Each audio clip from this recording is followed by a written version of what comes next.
First Bank Stadium here in Nashville, Tennessee. Again, leading you to the kickoff of LSU and Vanderbilt. We're getting the captains ready to go for the coin toss for LSU. It does look like you are going to have both Weeks brothers there. Witt and West still be captains for you. Number 56, Josh Thompson, your starting guard as well.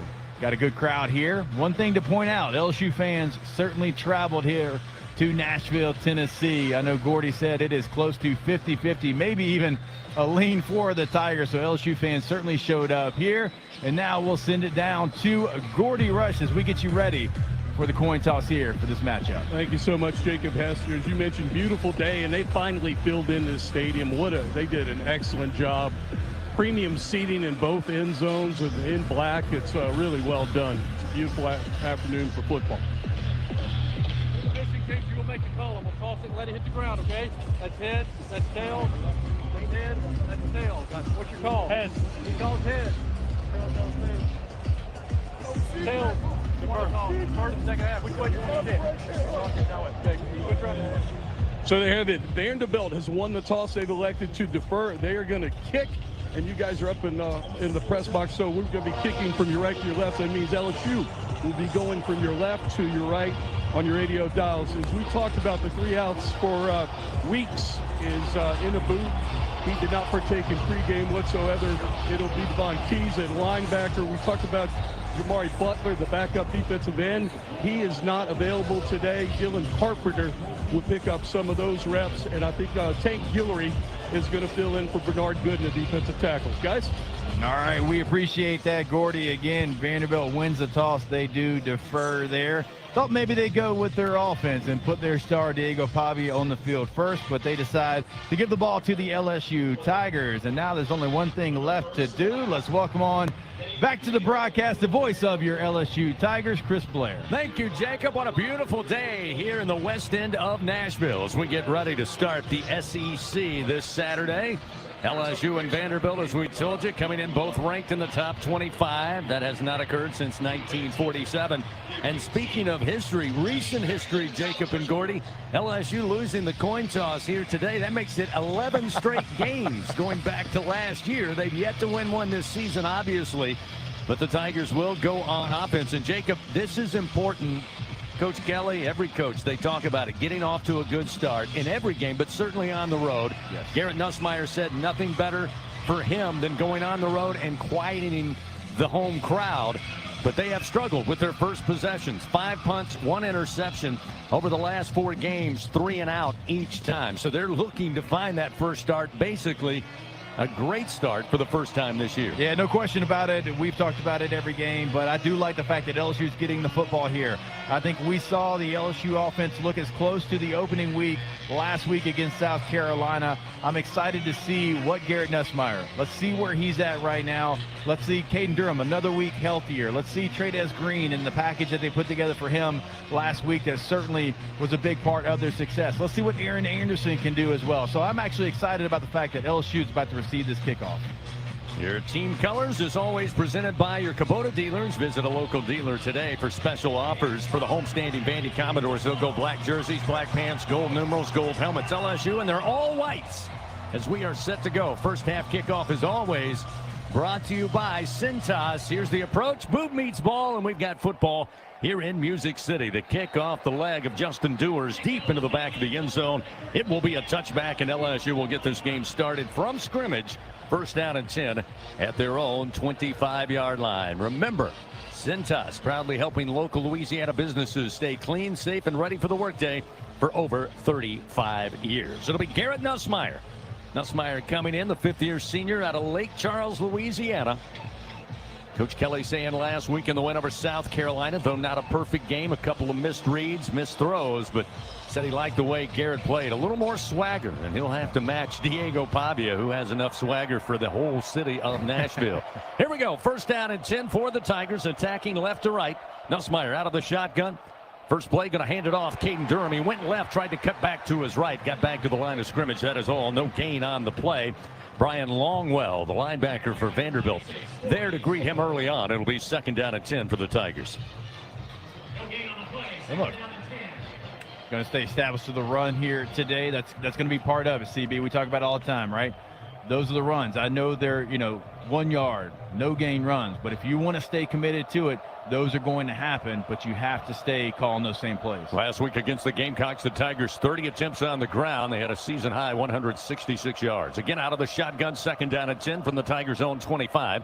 Nussmeier in an empty backfield looking to throw. Pass a little high. Barry on Brown went up to get it at about the 29-yard line. Only a 4-yard gain. Again, it's Brian Longwell across the middle of the field at linebacker to make the tackle for Vandy. And that'll set up 3rd down and about 6 here for the Tigers. LSU coming in trying to improve that 3rd down efficiency at only 42% on the year. Again, trying to avoid another 3 and out in their first possession of the ball game here. Ball going to be placed on the near side hash. Nussmeier in the shotgun. He'll line up 3 receivers to the left. 1 receiver short side of the field and a single back. Durham back there to pass block. Pocket got tight. Nussmeier tosses out to Parker up at the 40-yard line. They'll say it's a catch.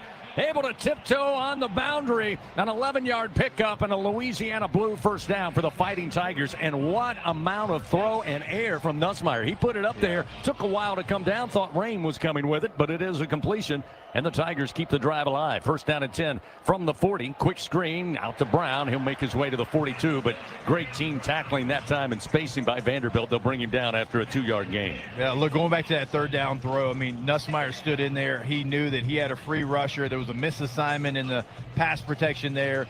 Credit to him. He stood in there, and you're right. He threw it high and where only his guy could go get it. 2nd down and 8 for the Tigers, just shy of their own 42-yard line. Opening drive of the ball game here on Saturday morning. Now motion Trades Green from left to right. Here's the snap. Nussmeier in the pocket, delivers and catch grabbed out of the air by Brown. And they'll give him into Vandy territory on a 1st down catch to the 46 of the Commodores. Another Louisiana Blue 1st down on a 12-yard gain.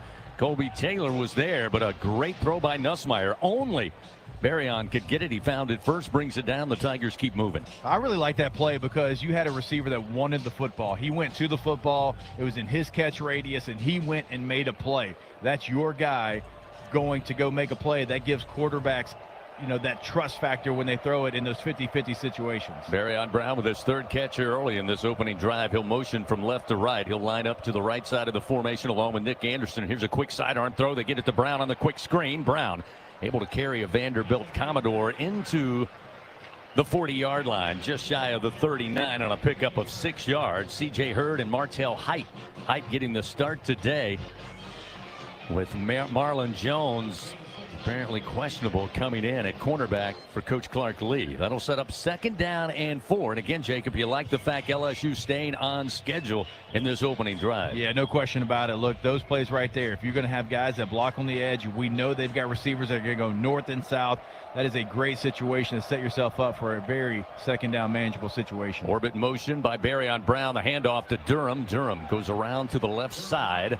Had a Vanderbilt Commodore grab him with the back of the jersey, but he moves positive yards and picks up 3 yards just shy of the 1st down sticks at the Vanderbilt 36-yard line. It was C.J. Hurd who made the stop for the Commodores.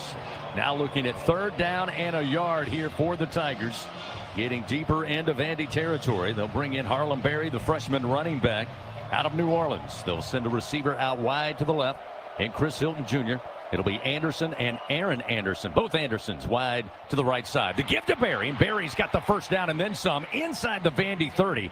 Running to his left.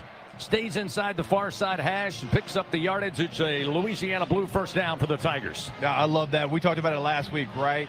When it's 3rd and short there, you're trying to get the 1st down. That's your goal. Get the 1st down. You're not trying to hit a home run on that play. If it happens, great. But you saw a young running back see a crease, went directly into the crease, picked up the 1st down, ends up getting more yards out of that. That was a great run by Barry. Barry will stay in. 1st down and 10 now at the Vanderbilt 29-yard line, just inside the far side hash. Again, LSU moving left to right as we look down on the field. Trades Green motions out. He'll be wide to the right side. Single back and Barry to the left side of Nussmeier. Shotgun snap. Nuss drops back 3 steps. Has time. Late pressure comes, and eventually the heat gets to him. Bring him down at the 31-yard line. A loss of 3 as Keanu Coote eventually able to get to Nussmeier. Tried to step up in the pocket, Jacob, but Coote was right there to bring him down.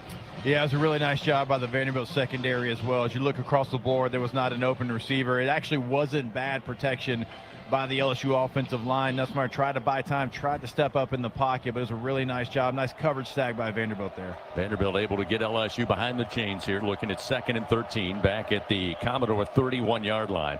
Nussmeier, another quick throw, and took his eye off it. Xavier Thomas may have heard footsteps right through the wickets and incomplete. That'll quickly make it 3rd and 13. Looked like maybe you heard the footsteps of Martell Height, who was late getting over there, but just didn't follow it in.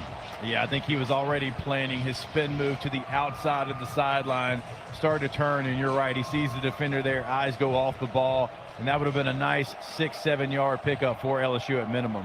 11th play of this opening drive, 3rd and 13. Again at the Vanderbilt 31. Nussmeier again lines up, stacks 2 receivers left, and after looking at the defense, Nuss will call the timeout. So LSU will burn their first timeout here of the first half. And that timeout presented by Coshada. Escape to the largest casino resort in Louisiana. Coshada Casino Resort, Louisiana's best bet. So again, now making the decision fairly early there. Of course, they were a little late to line up, but he immediately kind of stepped into the gun. Jacob took a glance and said, let's talk about it. An important 3rd and 13 on this opening drive. It is, and it's not just to try to convert the first down. Like where you're at right now on the field, you're talking about in the range of being just underneath your kicker's career long, right? So if you want to go out there and try to even have an opportunity at a field goal that makes you feel better about it, right? You're thinking 6-7 yards, and so this is a very important play. And you're right, like the play clock wasn't necessarily running down, but he didn't like the look with the play that they had. He immediately went to the sideline and had a conversation with Brian Kelly because, look, you get the ball first. You want a touchdown. That's the obvious statement, but you certainly want to get points. 9:41 remaining, first quarter. LSU looking at 3rd and 13 at the Vandy 31 when we continue on the LSU Sports Radio Network. Everything tastes better after an LSU Tiger victory. Similarly, everything also tastes better once you've baptized it with the handcrafted flavor of the original Louisiana hot sauce. So just imagine how truly tasty something would taste if it was doused in the original Louisiana hot sauce after an LSU Tiger victory. That's Louisiana hot. Buy you some. For him, it wasn't the cancer that almost took his life. It was an infection his body wasn't strong enough to fight. Antibiotic resistance is a global crisis, targeting those who are already vulnerable and claiming over 1 million lives each year. But an LSU discovery is changing the game. Our unique biotech starves bacteria, stops growth, and gives the body a chance to heal. Because behind every breakthrough is a life worth saving. Here's the deal. We gotta set ourselves up. See, retirement is the long game. We gotta make moves and make them early. Set up goals. Don't worry about a setback. Just save up and stack up to reach them. Let's put ourselves in the right position. Pre-game to greater things. Start building your retirement plan at thisispretirement.org. Brought to you by AARP and the Ad Council. Hey Tiger fans 12 and younger, don't miss your chance to be a part of Mike's Kids Club. Presented by Shell, the exclusive kids club of LSU Athletics. Join Mike's Kids Club for only $25. Get the official Mike's Kids Club t-shirt, free admission to select LSU athletic events, and much, much more. To learn about upcoming events and to join, please visit LSUMKC.com. The Mike's Kids Club, presented by Shell.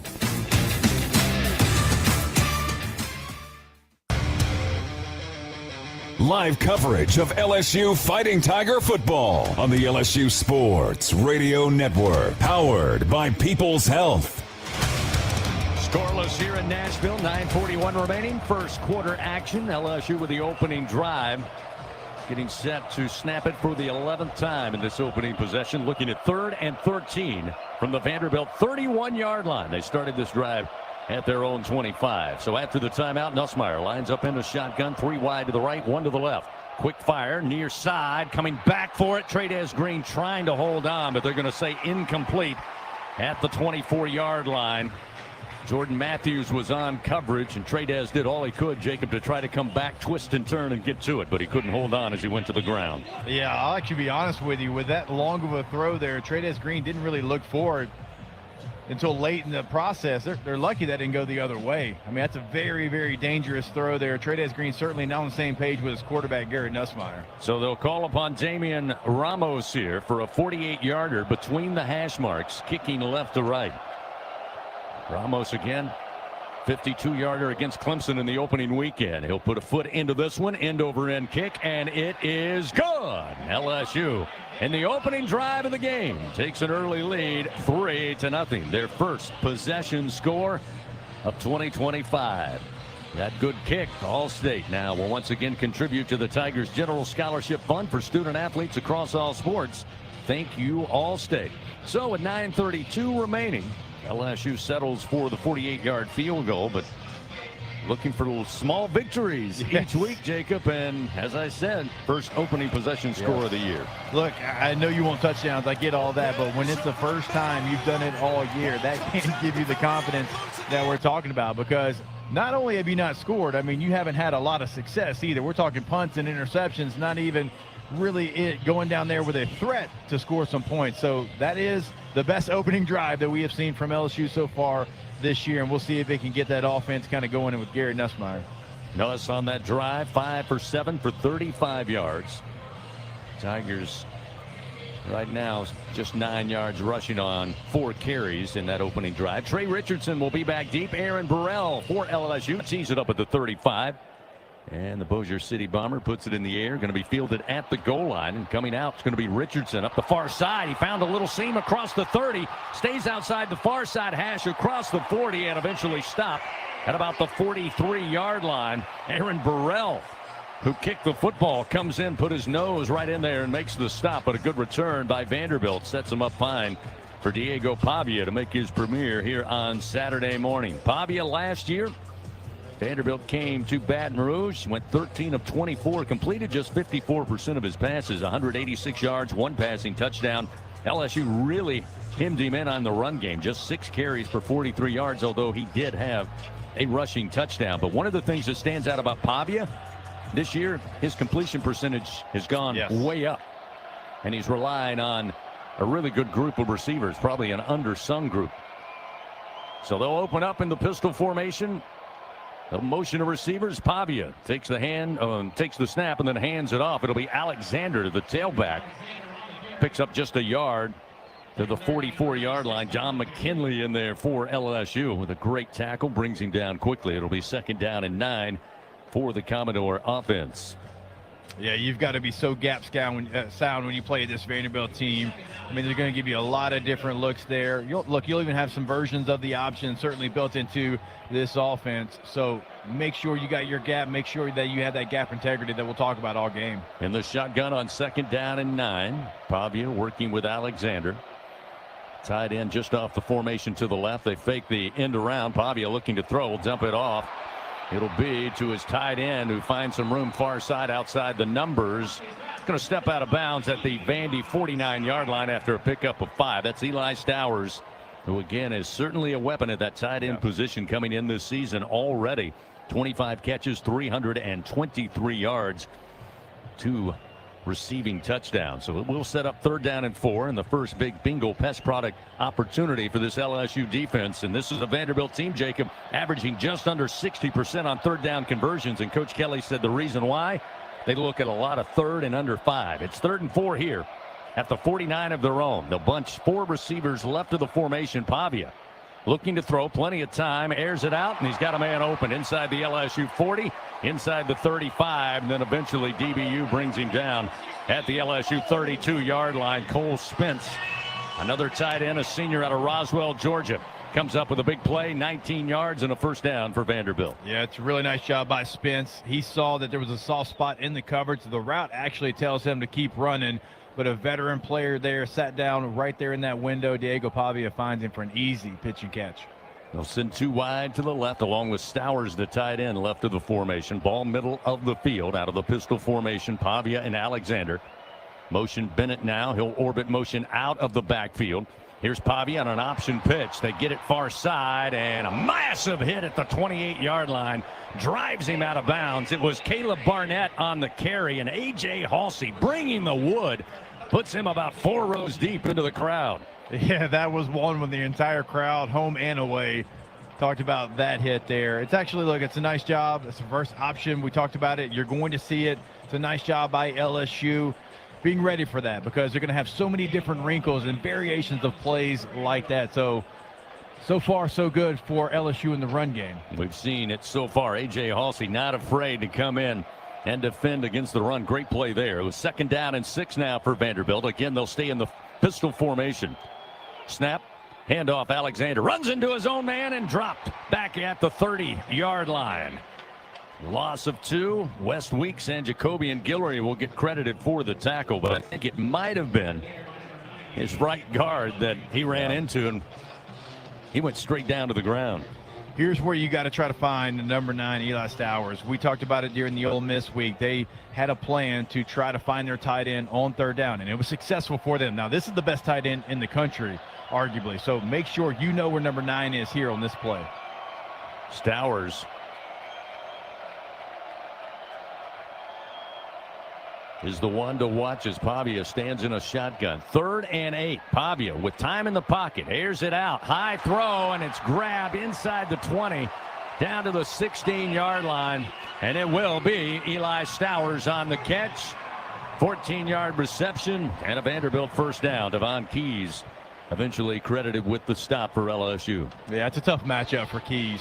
Again, you're talking about probably the best route running tight end in the country. Your man one-on-one with him there. It's a nice route. It's a nice throw. But again, it's a tough matchup for your Mike linebacker. So with a fresh set of downs, 5:18 clock rolling, 3-0 LSU leads. Vanderbilt with their opening possession. Now inside the red zone. Pavia out of the pistol. This time the give to Alexander. He'll be grabbed from behind and dropped quickly by Walter Mathis Jr., the freshman out of Savannah, Georgia. Not letting Alexander go anywhere. Stopped his motion quickly and a loss of a yard on the play, and that'll back up Vandy here, which is what you're asking to do, especially when they're inside the red zone. This is a Vandy team that on the season in red zone offense, 4 of 7. They have not attempted a field goal in the red zone. They've got 4 touchdowns in their 7 red zone attempts in SEC games so far this year. It'll be 2nd down and a little more than 10. Ball middle of the field, marked at the LSU 16-yard line. Out of the shotgun, Pavia has Alexander to his right, and Vanderbilt calling their first timeout. So a timeout on the field, once again presented by Coshada. Escape to the largest casino resort in Louisiana, Coshada Casino Resort. Louisiana's best bet. LSU leading here in Nashville, 3-0 over homestanding Vanderbilt. Timeout on the field will return after this on the LSU Sports Radio Network. Hey, Tiger fans, this is Bob McLaren with 44 Farms. We're so honored that you're enjoying our 44 Farms Tiger Dogs in Tiger Stadium. Did you know we've been turning meals into celebrations since 1909? You can do the same by visiting 44steaks.com. Go Tigers! 44 Farms, proud partners of LSU Athletics. When the clock strikes 12, the night comes alive with thrills and chills. And hidden in the dark lies midnight money from the lottery. Win up to $13,000. This season, step out of the shadows, unmask your fortune, and play Midnight Money from the lottery. Top prize $13,000. Must be at least 21 to purchase. It's game on, Tiger fans. From the backyard to the bayou, the Ford F-150 with available Pro Power onboard gives you the power of a mobile generator. So as long as you've got a TV and a signal, you don't have to miss another game. Just one more reason why Ford F-Series has been the best-selling truck in America 48 straight years. Ford F-150 and your Southern Quality Ford dealer. Proud sponsor of LSU Athletics. Let the good times roll. In Louisiana, we love our LSU Tigers. When the band strikes up those 4 iconic notes, the fans go wild. At Louisiana Blue, we're Tiger fans too. That's why we've teamed up with LSU Athletics to bring you the compassion of the cross and security of the shield, so you're free to wear your stripes and roar. Live Louisiana. We've got you. Louisiana Blue, Louisiana True. Proud partner with LSU Athletics. This is LSU Fighting Tiger Football on the LSU Sports Radio Network, powered by People's Health. Saturday morning here in Nashville, Tennessee. LSU and Vanderbilt. Tigers leading 3-0. 4:26 remains here in the first quarter. Bud Light fans, proud sponsor of LSU Athletics. Easy to drink and easy to enjoy. Let's go down on the field for a Sunshine Sideline report with our MVP, Gordy Rush. Gordy, this is an LSU defense that's only allowed 16 first quarter points all year.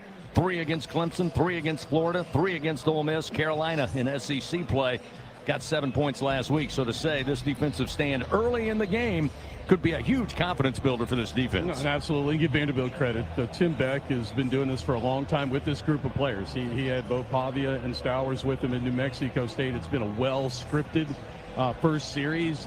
LSU's done a great job stopping the run plays. Jacob has pointed out. It's pass plays in particular, middle of the field, and right here, number 9, Stowers is already flanked out to the right. Who are they going to guard him?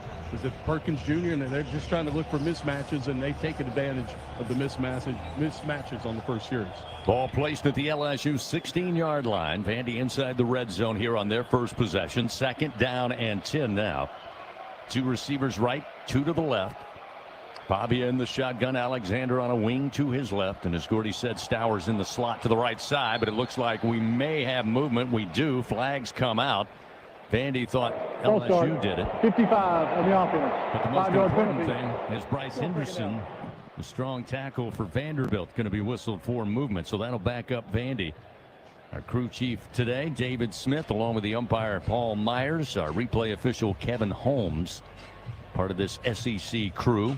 So that will back up Vandy. 2nd and 15. Move it back to the 21-yard line. So just outside the red zone here. Line it back up with 3 receivers for the Commodores. Out wide to the left. 1 lone receiver to the right. And a single back in Alexander. Again, Stowers now in the slot to the left. Pavia takes the snap. Looking left. Now huge hole, and he'll just run. He's inside the 15, down the far side hash, hit at about the 2, but they'll say his knee came down. No, they'll say it's a touchdown. The first line judge on the opposite side went and put his foot down on the 1-yard line, but the official in the end zone indicated touchdown. They may take a look at it, but it's a 21-yard scamper by Pavia. Nobody at home responsible for the quarterback, Jacob, and the seas parted. He had nothing but green turf in front of him. Yeah, it's going to be close. I think he is going to be down, but either way, that's what you can't do against Diego Pavia.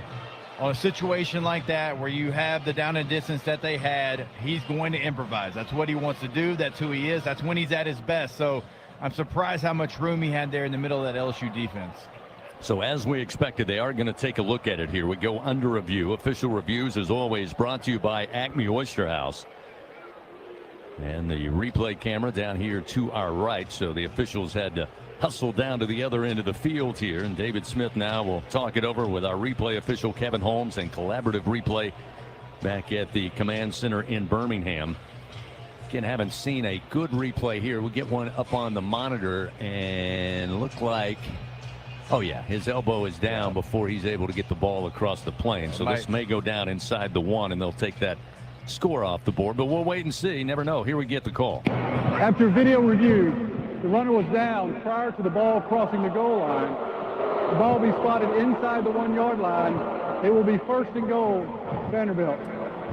By the way, LSU leading 3-0 as they took the opening drive down the field, 12 plays. End up with a 48-yard field goal. Took 5 minutes and 19 seconds off the first quarter clock. Again, that scoring drive brought to you by LSU Online. Driven to score and built to win. LSU Online, win where you are. And with that field goal, again, Damian Ramos adding to his career points. 358, now trails 369 by Colt David for the LSU record. I formation from inside the 1. They give it to Alexander. He goes straight ahead, but a flag down on that far sideline. So we'll see what that's all about.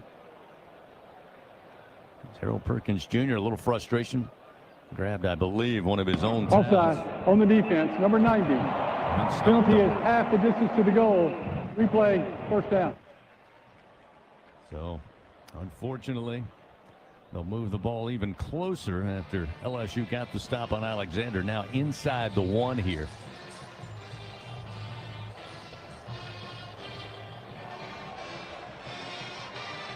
So now Pavia again with an I formation up under center. This is man on man as Pavia just going to take the snap, fall forward, try to lean in. Haven't gotten an indication yet. Now we do. And it is a score. So Pavia punches it in from less than a yard out. And Vanderbilt will take a 6-3 lead with 3:38 remaining here in the first quarter. It's a well-scripted drive. Gordy mentioned it earlier in the drive, and that was a nice job by Vanderbilt, right? Because what they do best, the run game wasn't working, but credit to them, they found a way to have a lot of success in the passing game. And then Diego Pavia doing what he does best, improvising there with a long run to get you down to the 1 yard line. Then they're able to punch it in. So now waiting on the point after, Brock Taylor, a junior out of Knoxville, Tennessee. Waiting on the snap. Try to make it a 7-3 lead. The kick is on its way, and the kick is good. So Vandy gets out on top, 7-3. Both teams with a possession, both teams with a score. LSU with 3 and Vanderbilt with 7. Timeout on the field. 3:38 remains here in the first quarter. 7-3, Vandy with the lead. LSU gets the ball when we come back on the LSU Sports Radio Network.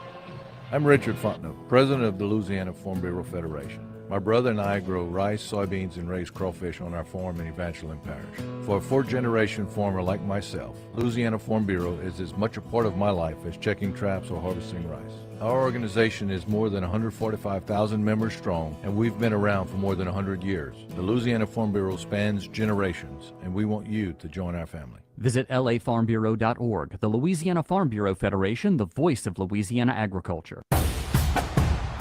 Champions make plays on the field and in life. With LSU Online, you can keep your career moving, earn your degree, and still run your own game plan.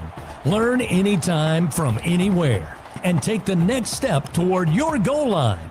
It's time to make your move, Tiger fans. Visit online.lsu.edu. LSU Online. Win where you are. Everyone has their own favorite way to experience Louisiana. For some, it's the taste of hot beignets with a creamy cafe au lait. For others, it's swaying to the music of brass bands, Zydeco, and all the music in between. It's boating on the bayou, weaving your way through festivals, road tripping in pursuit of the greatest gumbo. Whoever you are, whatever you crave, Louisiana will feed your soul. Go to findyourlouisiana.com to plan your visit today. In the SEC, it just means more. But what is it exactly? It's the fans, the students, the traditions, the legends. It's passion to celebrate deeper, reach farther, think smarter, make an impact off the field. It's that intangible thing that happens when 16 schools raise the bar as one. Because in the SEC, it just means more. Your home for Fighting Tiger football. This is the LSU Sports Radio Network, powered by People's Health. 7-3 our score. Vanderbilt takes the lead. Both teams with opening possession scores. The Tigers with a 48-yard field goal by Damian Ramos to start today's game. Vanderbilt would come back, go 9 plays, 57 yards after a great return. Got them solid field position near their own 40-yard line. They go 5 minutes, 44 seconds, and Diego Pavia with the 1-yard quarterback keeper into the end zone, point after good, and that's where we are, 7-3. Fans, LSU Athletics would like to thank its corporate partners, Cox, McDonald's, Our Lady of the Lake Health, Albertsons, Louisiana Blue, Coca-Cola, and Hancock Whitney. Back down on the field with Gordy Rush. And Gordy, we talk about the mismatch that is Trey'Dez Green, and you mentioned it a few moments ago on that last drive by the Commodores. Eli Stowers creates that kind of mismatch as well. Yeah, and I'm Blake Baker. I've got Keys in there, and I don't know that if you've got weeks in there, it's a mismatch. Is that something where we see maybe a nickel at some time on those situations? If you can handle the run with the nickel on the field, I think it's worth considering. They move Stowers around. He was all the way wide one side. He's been an inline tight end, and he's done his most damage in the slot. So now we'll see Justin Dewars again, the freshman out of Plano, Texas. He'll kick it back to the Tigers. Barryon Brown deep for LSU. Here's the approach and the kick. End over end kick. Brown will let it sail over his head. Another touchback, and LSU will start first down and 10 at their own 25-yard line. Fans, LSU Athletics again would like to thank its corporate partners: Cox, McDonald's, Our Lady of the Lake Health, Albertsons, Louisiana Blue, Coca-Cola, and Hancock Whitney. Louisiana Blue provides the LSU first downs. Blue Cross and Blue Shield of Louisiana, proud to be the official health insurance of LSU Athletics. Live Louisiana, we've got you. So Nussmeier and the Tiger offense ready to start once again. Juwan Johnson will come onto the field. They'll send him out instead of in the backfield. He'll line up wide to the left with three receivers, two receivers to the right with an empty backfield. They set up the screen. Here's Juwan Johnson, breaks an arm tackle far side at the 30, across the 35, the 40. Eventually spilled out of bounds at about the 46. The flag did come out back at the 33. We'll see what it's all about. It was where all the action was taking place. It was Corday Sidnor who made the tackle for Vanderbilt eventually, but LSU walking back, so it doesn't look good. Holding, number 10 on the offense. 10-yard penalty from the spot of the foul. Replay, first down. Howard Sharp guilty on the hold, according to the officials, and that'll back LSU up on this first play of their second drive of the afternoon, or right now still morning. Yeah, watching the replay for Bauer, it wasn't egregious, but his problem was his right hand was on the outside shoulder of the defender there. Easy call for the official. So to back it up, 1st and 15 with the ball at the 20-yard line. Shotgun snap to Nuss. Handoff, trying to find something left tackle. Not much there for Harlem Berry. Maybe got 2 yards, that's all. It'll be 2nd down and 13, and this is exactly what Vanderbilt and Clark Lee want. That's getting LSU behind the chains. Trying to make LSU one-dimensional and put all the pressure on the arm of Garrett Nussmeier. And that's after what you thought was going to be a very positive first down play. Now you're staring at 2nd and forever right now.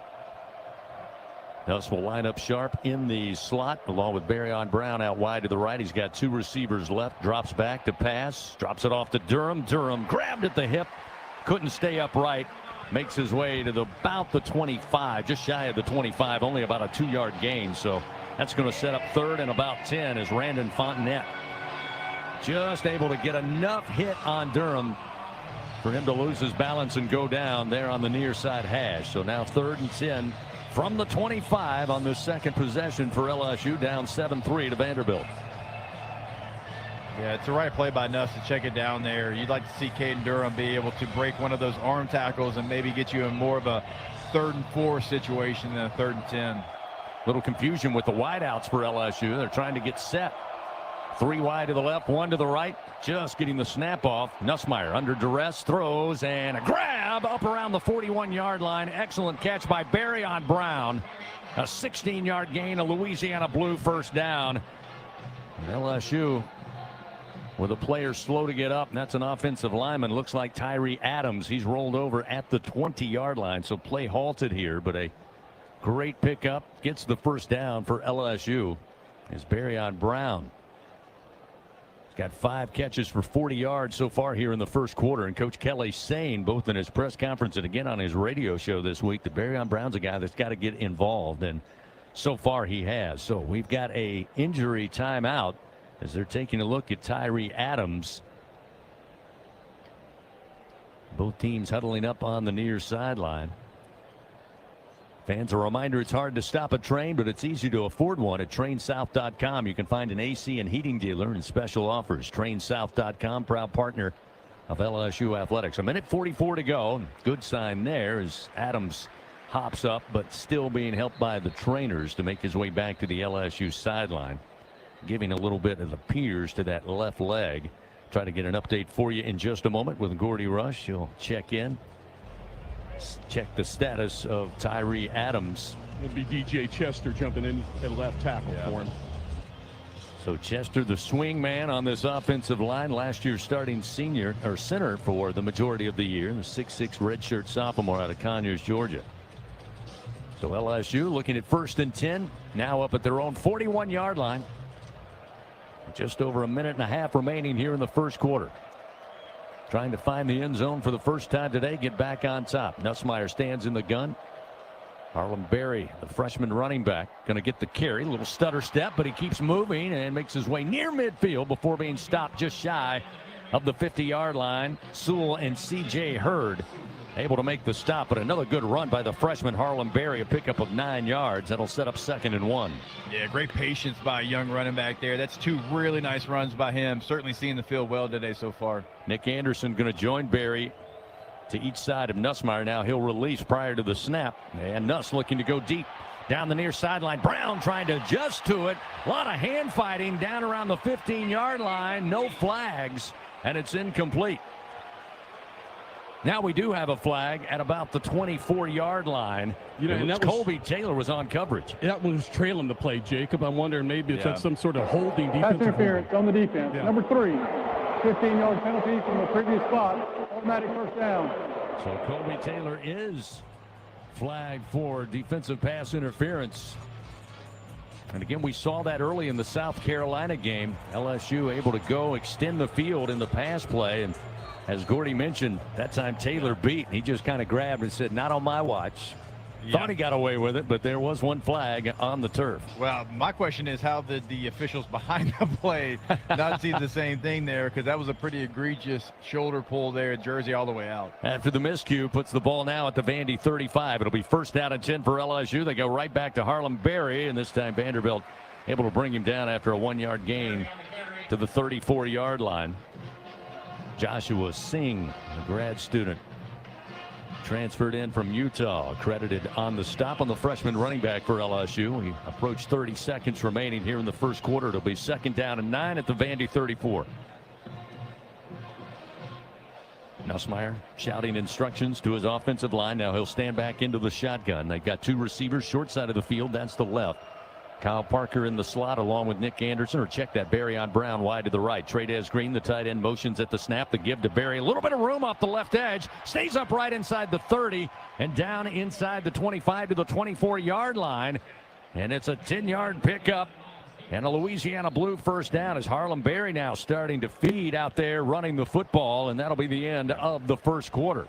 So LSU fired up as they head to the sideline, get ready for the second quarter. They trail 7-3. But looking at 1st down and 10 at the Vandy 24 when we return to First Bank Stadium here in Nashville. 1 quarter in the books, 7-3. Vanderbilt leads. Back after this on the LSU Sports Radio Network. Hey, college football fans. I know you'd do anything for a win on game day. And an ice cold Bud Light. Because whether you're tailgating in the parking lot or parked on the couch, sitting on your lucky stool at the bar, or standing in the fan section all game long, the clean, crisp taste of Bud Light turns a win into a win-win. And there's nothing easier to enjoy than that. Bud Light. Easy to drink, easy to enjoy. Enjoy responsibly. Anheuser-Busch Bud Light Beer, St. Louis, Missouri. BRQ Seafood and Barbecue is your ultimate destination for food, fun, and an unforgettable experience. Come enjoy our daily specials or indulge in our brunch every Saturday and Sunday. Planning an event? Choose to have BRQ cater your event or host your gathering on our outdoor patio, the backyard. Plus, as the official catering services of LSU Athletics, we are the top choice for your game day celebrations and special events. Join us at BRQ Seafood and Barbecue, where food, fun, and unforgettable moments await. Something new is happening at Cox. Now the price of your Cox internet and mobile plan won't go up for 3 years, and Wi-Fi equipment is included. So no frustrating price changes, just a lot more of what you want, like a pizza with extra pineapple. Yikes. Okay, let's stick with something everyone wants. No price changes on your plan, guaranteed. Learn more at cox.com/value. Must have at least 500 megabits per second speeds and Cox Unlimited mobile taxes and fees excluded from price guarantee. Mobile data speeds reduced after 20 gigs usage per month. Trust isn't given. It's earned by showing up, leading the way, and performing at your best when it matters most. Our Lady of the Lake sports medicine experts know what it takes to improve performance and build champions at every level. That's why LSU chose Our Lady of the Lake as its championship health partner, trusting Louisiana's best medical team to care for our state's best athletes. From championship athletes to everyday champions, trusted care starts here. Visit OLOLRMC.com/LSU. We return to second quarter action of LSU Fighting Tiger football, presented by Dudley DeBosier on the LSU Sports Radio Network, powered by People's Health.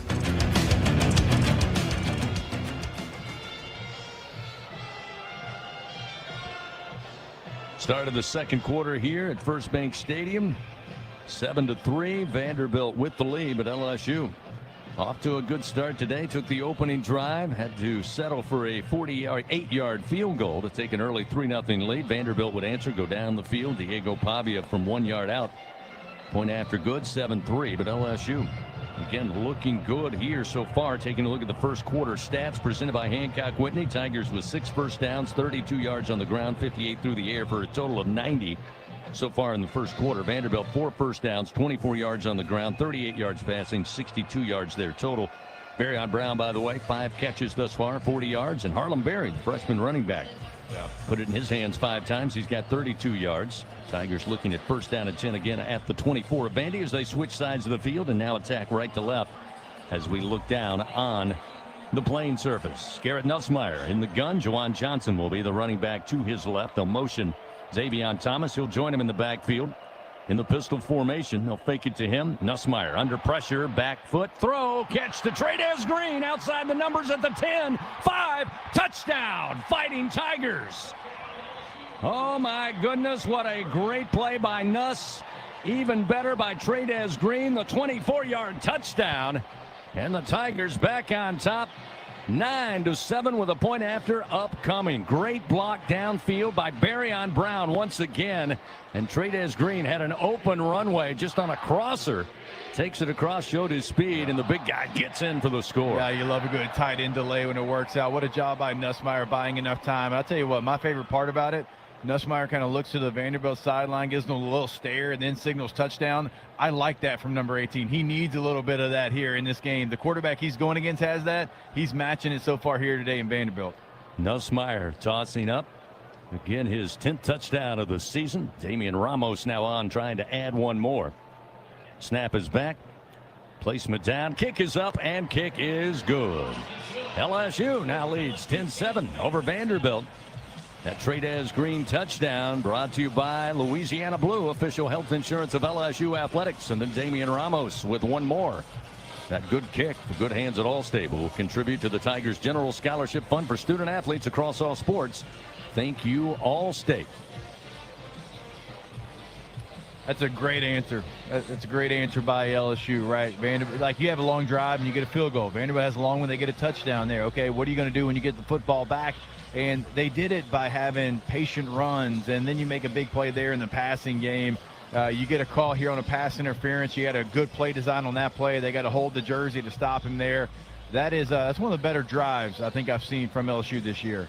So now we'll see Aaron Burrell kick it back to Vandy. Back deep once again is Trey Richardson. He took one from the goal line. Nearly 40 yards on that last return. The longest return the Tigers have given up so far this season. This time Burrell again, end over end. Not very deep, but it does reach the end zone, and Vanderbilt will let it bounce out of the back for a touchback. So after a 43-yard return on the first kickoff, this time Burrell sends it deep. And the Vanderbilt Commodores and Diego Pavia will start first and 10 from their own 25. Just underway here in the second quarter with 14:50 remaining in the first half. Tiger fans, they're honored to serve 44 Farms Tiger Dogs in legendary Tiger Stadium, and you can enjoy their premium Angus beef at home. Just go to 44steaks.com. Go Tigers. 44 Farms, proud partner of LSU Athletics. Sedrick Alexander again will be the featured back here on first and 10 as Pavia lines him up in the pistol formation. 2 receivers wide side of the field to the left. LSU showing some pressure. I'll back off Harold Perkins a tad, but We'll see what they offer. The handoff to Alexander coming near side, steps through a nice block and up across the 35 and drop at about the 37-yard line. A 12-yard pickup. A.J. Halsey just missed him, allowing him to pick up a couple of extra yards to pick up the first down, move the ball to the 37-yard line of their own. Yeah, that was a nice job by Diego Pavia getting the team in the right play. He saw kind of the pressure coming from the left side, makes a quick Kansas call, get to go into the other side, and you run away from that pressure there. You got a soft edge. No scrimmage from the near side hash. Pavia again in the pistol formation. Motion a receiver left to right, so 1 by 1 to each side. Here's the snap. Pavia fakes the handoff. He's looking to throw. Now a slow sprint coming to his right. Throwing on the run. He'll throw it out of bounds. Breathing right down his neck that time, giving chase was Devon Keys, where he certainly is where he needs to be. That's where Devon Keys can cause some damage for the Vanderbilt offense, and that'll set up 2nd down and 10 at the 37. Yeah, it's a nice job by Keys and by Halsey. Halsey kind of he didn't engage with Diego Pavia because he saw Keys had it covered there, so he didn't run up, and so he didn't have this passing lane for Diego Pavia. Nice job by Halsey, kind of staying disciplined there in his passing lane. 2nd down and 10 from their own 37-yard line. McKylan Young, or MK Young as they call him, now checks in at the running back, and he'll get the call, run up the middle to about the 41 and picks up 4 yards. It'll be coming up 3rd down and about 6 here with the ball at the 41-yard line. Perkins, Keys, and West Weeks all there to help bring down the ball carrier for LSU. Yeah, as you can already tell, there's so much movement with every play Vanderbilt does. I mean, there's a little motion, there's a fake pitch, there's a fake handoff that turns into an option play. There's always a lot of window dressing here in this offense. So far, disciplined football by LSU. 4 at the line of scrimmage for the Tigers here on a Bingo Pest product. 3rd down, 3rd and 6 for the Commodores. Pavia spins away from pressure. Harold Perkins giving chase. Pavia running, and he'll step out of bounds just across the line to gain at the 48-yard line. A.J. Halsey forced him wide, but he picks up the first down to keep the drive alive on another 3rd down conversion. They're 3 for 3 so far on the early start of this one. Yeah, that's just give him credit for playing sound defense. That you didn't keep contained, right? You're bringing pressure off the edge. That's got to be a contained blitz for you. You don't do it, and it allows Diego Pavia to get to outside of the pocket. If you rush with contain, that play stops right there because he runs into Harold Perkins. 1st down and 10 now at the Vandy 47-yard line. Twin backs out of the pistol formation. Tight formation here for Vandy. They'll give it to the first back, and that's Alexander. He tried to move left side and only picks up a yard to the 49 before LSU puts a stop on that one. It'll be 2nd down and 9 for the Commodores here with 12:21 clock moving 2nd quarter.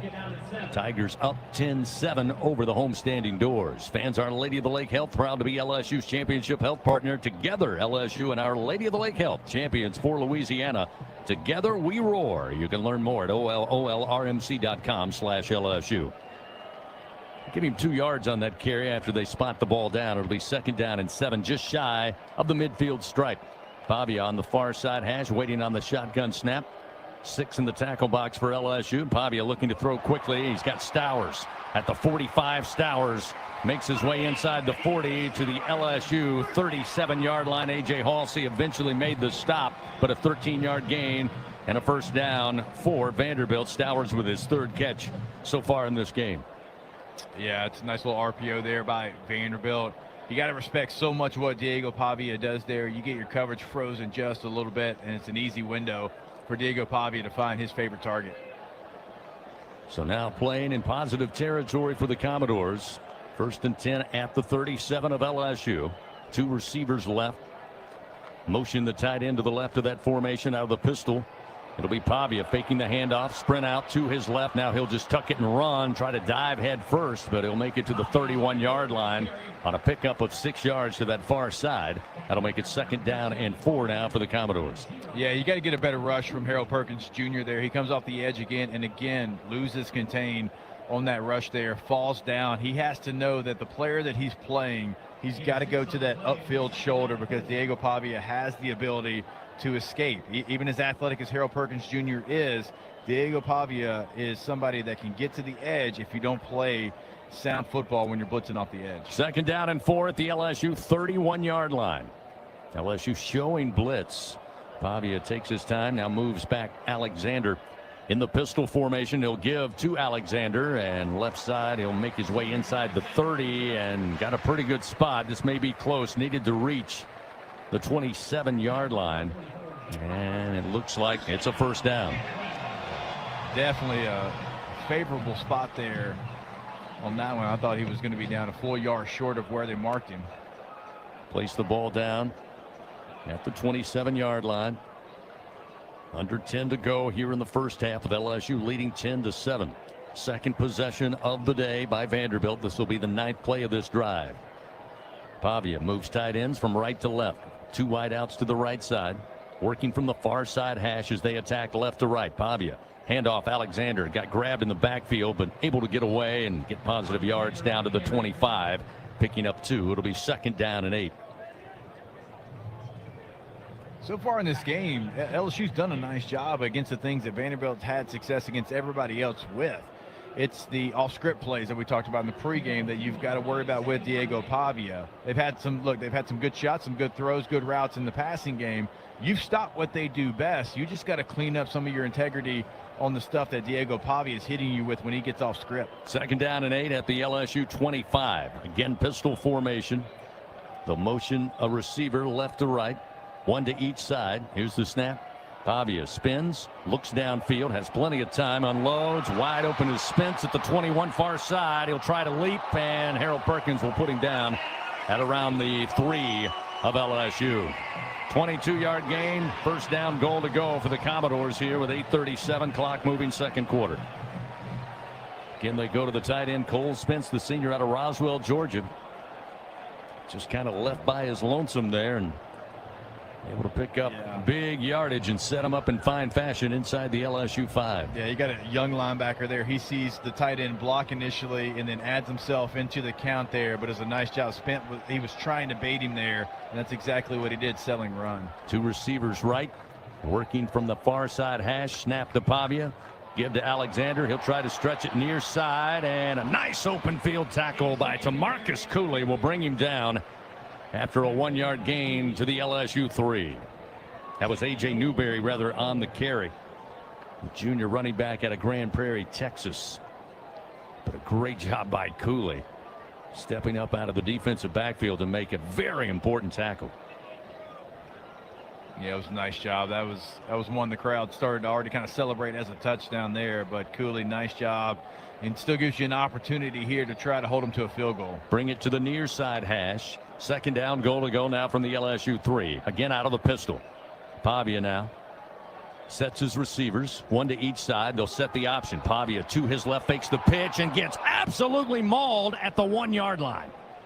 He pops up, but man, did he take a hit. In fact, LSU, A.J. Halsey a little slow. He got to his knee, but now rises and appears to be okay. But another blistering hit by A.J. Halsey. Yeah. Just before he can get to the goal line. It'll be 3rd down, goal to go from inside the 1.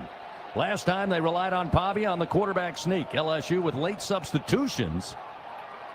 A little confusion here as they finally got the benefit of the official not putting the ball down. So LSU will line up, goal line stand here. 3rd down, goal to go from the 1. Pavia again going to try to go, and he got no surge. Actually went straight down and then tried to rise, but he did not get any push at all on that defensive front. And it'll be 4th down.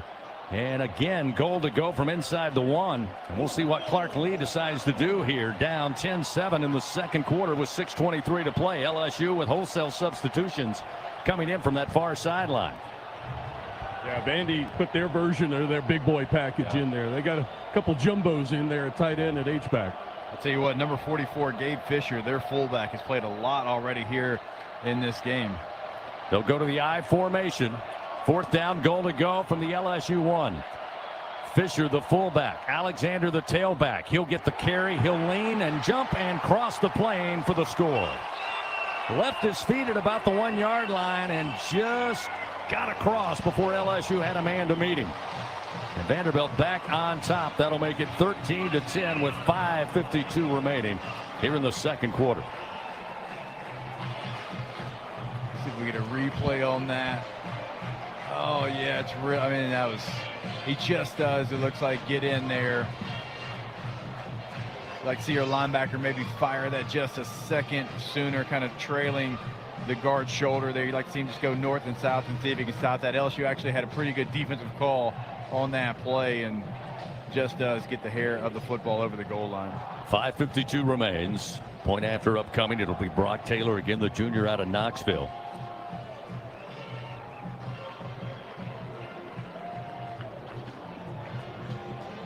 A little delay here. Not sure exactly why. They may be looking at it back in command center. Close enough to take a look at. A drive, by the way, for Vanderbilt, 14 plays, 75 yards, 8 minutes and 58 seconds. So they take a drain on this second quarter clock. So they are going to take a look. So after some time and discussion, they'll go under an official review here. Our second of the game, both coming on Vanderbilt scores from the 1-yard line. Official review brought to you by Acme Oyster House. Timeout on the field. We'll take one with them. 5:52 remaining. Is it a score? They called it.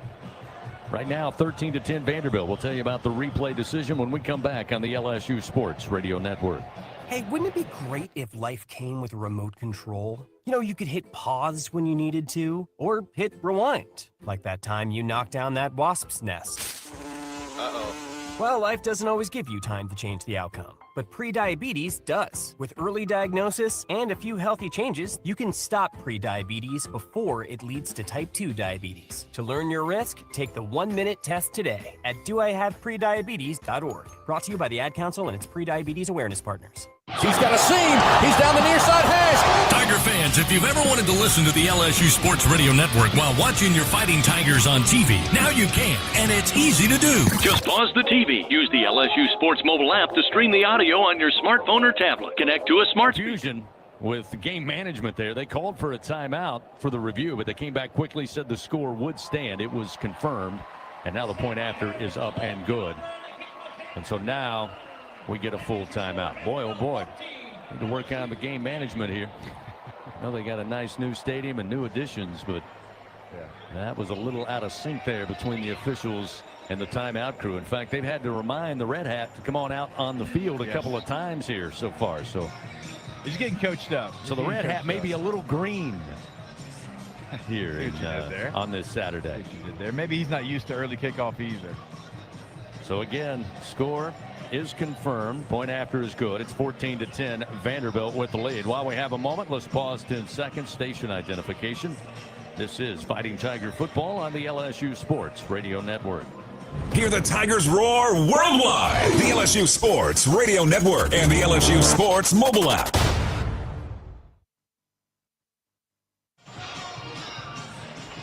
Great Saturday, headed towards finally the afternoon after an 11:07 kickoff here this morning in Nashville.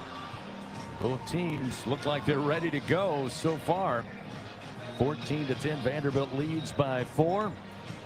Teams have had 2 possessions. They've come away with scores. However, Jacob, Vanderbilt able to punch it in twice. LSU had to settle for that field goal in their opening drive. Again, it's been a good play calling mix. We said it. Vanderbilt has the weapons. They have a great play caller behind them, as Gordy talked about, and they're mixing up nicely. And then you've got the X factor with Diego Pavia. And, you know, you come into this matchup and you feel pretty good in the sense that LSU against Cade Klubnik, very good against the dual threat quarterback. Obviously, last week against Lenore Sellers, they hold him to 19 yards rushing. But there is a difference in Diego Pavia, and Coach Kelly said it this week, because he's liable to do anything. Lenore Sellers, as talented as he is and as hard as he is to bring down, he does kind of telegraph when he's running and when he's going to throw. Pavia, he'll wait to the very last minute, and we've seen it already today. Yeah, it's really where they've had their most success, and I'm sure right now that's what the defensive staff is going over with the players, because you've been in the right call a lot of times. You've brought pressure off the edge 2 times where you've just not kept contained. You've allowed a really talented player to get on the outside, and then, like you said, after he gets out there, it's kind of a great unknown, and that's who he is. So, look, so far, you've done a really nice job stopping the run. You've done a nice job of knowing when to add pressure. You lost a tight end there in coverage. A young linebacker saw him blocking, didn't know it was a delay. But you can clean those things up. So, look, 2 nice drives. The offenses right now have done a nice job of scripting these drives, and they're long, sustained drives. So we'll see if the defense can make adjustments. Fans, Dudley DeBosier stands up for the purple and gold. They fight for Tiger fans all across Louisiana. Dudley DeBosier proud to be an official partner of LSU athletics. Yeah, Pavia coming into the game sitting 12th in the country, 2nd in the SEC with 14 passing touchdowns, although he's got 2 rushing touchdowns today. He's 12th nationally in passing efficiency. We talked about how he certainly improved that. 13th in completion percentage at 71% compared to just under 60% a year ago. He's responsible for about 294 yards of production per game. 19th in points responsible for with 96 coming into today, and 23rd in yards per pass attempt at just under 9 yards per. Here's the kickoff, takes a bounce at the 1 and then exits stage left out of bounds. And LSU will be the beneficiary of great field position to start their 3rd drive of today. Hey, Louisiana, multiply your cash and play 100 times the cash from the lottery. Top prize, $500,000.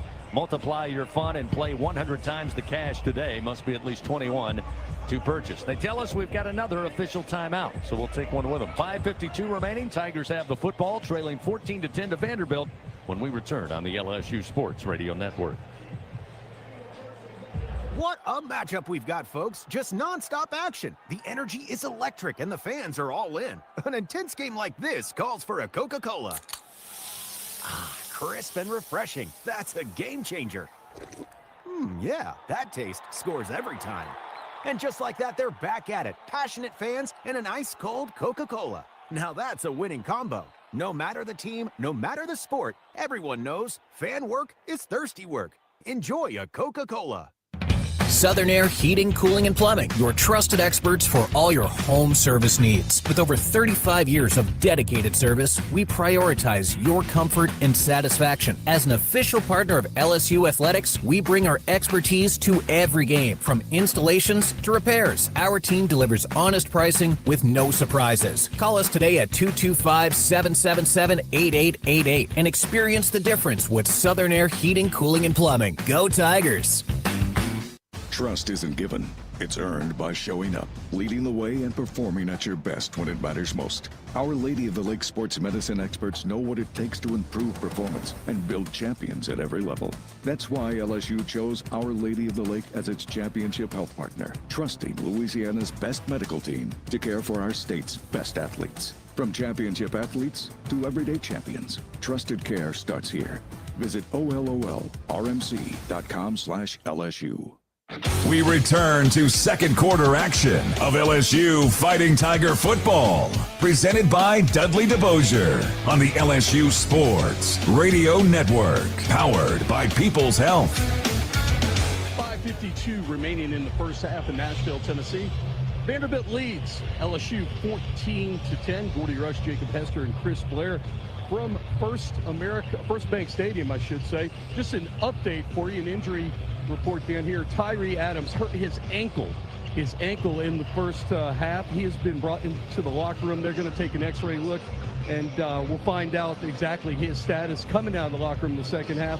But DJ Chester will continue to get the first string reps at left tackle. Guys? Thank you, Gordy. 5:52, as Gordy said, remaining here in the first half. A reminder, fans, don't miss the Brian Kelly Show. Live from TJ Ribs every Thursday. The Tigers are playing. Come on out at 7 p.m. from the latest updates and game insights. It's the Brian Kelly Show, presented by Our Lady of the Lake, championship health partner of LSU Athletics. So the Tigers come out. 5th possession of the ball game here. Looking at 1st and 10 at the 35 after the ensuing kickoff from Vanderbilt bounced out of bounds around the 1. So Tigers the beneficiary of good field position to get this started. Again, so far 2 possessions and 10 points for your Tigers. Trying to keep pace with the Commodores, who've had 2 possessions and 2 touchdowns. 1st and 10, ball at the 35. The bunch, 4 receivers to the left, lone receiver to the right. Now Harlem Berry will join Garrett Nussmeier prior to the snap in the shotgun. Here it comes. Handoff. Berry avoids One tackler goes right side, inside, above the 40, and makes his way near the 44-yard line. Another good run of 9 yards by the freshman Harlem Berry. Yeah, sometimes you can just tell. You can tell if a guy's going to have a pretty big day, and he is seeing the field incredibly well right now. Like, you're going to go with him. Like, he's going to have to tell you that he can't continue to do what he's done so far here today. 2nd down and a yard. Quick screen sent out to the far side. They get it to Nick Anderson. He tried to get forward progress up near the 45, but they're going to be just short. Coach Kelly didn't like the spot. He is arguing his point over there on that far sideline, but it will be 3rd and a yard for the Tigers here to try to keep this drive going with the ball placed at the 44. They got to get that nose over that line to the 45. Yeah, I don't blame him. Certainly when the same official gave a pretty good spot to one of the Alexander runs. Berry will stay in as the running back to the right side of Nussmeier. And it looks like a timeout and a review, maybe a spot review. Ball be respotted to the original spot. The center moved the ball forward. We're moving it back. 3rd down. So they just want to reposition the football there for Braylon Moore. So the line back up, 3rd and a yard. Berry again the running back. Trades Green going to motion from left to right. He'll be set up outside. It's Nuss looking to throw. He'll give it to Green. Flag pops out. Green now racing down the far sideline into Vandy territory. Bounced out inside the 40 at the 37, but hold the phone as the flag is behind the line of scrimmage for LSU. I think Nuss had a free play. Offside on the defense. Yep. Defender was moving forward at the snap towards the line of scrimmage. That penalty is declined. Result of play, 1st down. So a 19-yard pickup by Trades Green on the quick hitter to the far sideline. And LSU will be in positive territory here with 4:37 to go in the 2nd quarter. Ball placed down at the Vanderbilt 37-yard line. It'll be 1st down and 10. Nuss with 2 receivers left, 1 to the right side. Long snap count. Nuss ready to go. Snaps for it low, but he handles it. Slips as he started to plant. Now fires again. Green with the catch. Breaks a shoestring tackle. Stays upright inside the 35. Eventually brought out of bounds near side at the 31. A pickup of 6. Great athletic talent there by Trades Green. Just overpowered the defender who looked like he had him wrapped up. That was Langston Patterson. Yeah, that's a good linebacker. He just broke that tackle from there. I mean, look, as much as 22's feeling it, 14 looks like on this drive, he's got the same thing there. So keep feeding the guys right now that are seeing the field well. 2nd down and 4. Ball at the Vandy 31-yard line. With under 4 to go here in the 2nd quarter. Nuss, quick fire. Again goes to Green. Again, a flag comes out at the snap as Trades makes it down to the 25 near side. Would be a 6-yard game, but it looks like movement, and LSU does not look very happy. So illegal formation on the offense. Number 79 was in the backfield. 5-yard penalty. 2nd down. Tough break there. DJ Chester flagged for the infraction, so that'll back LSU up. That's the in vogue penalty now, is to call that with your tackles in the backfield there. I mean, you'd go years, you'd go a decade without hearing that penalty, but certainly something that's been a point of emphasis in not only the college football ranks, but the NFL as well. So it'll be 2nd down and 9. Move back to the 36-yard line of Vanderbilt. Berry returns as the running back. LSU will have Brown and Anderson wide to the right. Berry was trying to make a jump cut to the right side on the carry and just slipped on the turf and goes down after a 1-yard gain to the 35. And he had some turf in front of him. He'll want that one back. Yeah. Now it's 3rd and 8. Yeah, that's going to be one he thinks about for a very long time. It was a right read. It was great patience. Oh, it's going to be 101. He's going to have a chance with another jump cut there. But again, made the right cut, just cut off his inside foot and falls down there right in front of a defender. Turf Monster credited with the tackle. It'll be 2 minutes, 50 seconds. Clock moving. 3rd down and 8. Ball at the 35 of Vanderbilt. Nussmeier and the Tigers 4 of 5 on 3rd down. Hit as he throws. A dying quail in the air near side. Going to be broken up and incomplete. Had both Nick Anderson and Trades Green in the vicinity. Davis at corner was there to kind of make sure he swatted it away, and looks like LSU going to try for a field goal here to try and make it a 1-point game. It'll be a 52-yard attempt, middle of the field. Ramos again, his career long 52 yards earlier this season in the opening game against the Clemson Tigers. So 52 yards, pardon the pun, right down Broadway here. Waiting on the snap, Chadwick puts it down. Ramos puts a foot into it. Doesn't look like it has enough, and it misses wide right. So the Vanderbilt defense holds. The drive comes to an end. LSU blinks first, and Vandy takes over with 2:33 remaining second quarter, leading 14-10. Timeout on the field. Vandy takes over. They'll start this drive at their own 35 when we continue after this on the LSU Sports Radio Network. Get ready, Tiger fans! Venture Global is proud to partner with LSU Athletics, powering Louisiana and the world with clean, low-cost, reliable energy and fueling the future of our great state. As we cheer on the Tigers this season, we're also driving innovation, creating jobs, and supporting our local communities. Together, we're building a brighter, more sustainable tomorrow. Venture Global, proud partner of LSU Athletics, powering champions on and off the field. Go Tigers! In Baton Rouge, locals don't just love their home, they love sharing it. Discover a city where culture is abundant, hospitality comes naturally, and the best spots are never kept secret. With the vibrancy of a big city and the ease of a weekend getaway, Baton Rouge invites you to slow down, savor, or soak it all in. Find your pace at visitbatonrouge.com.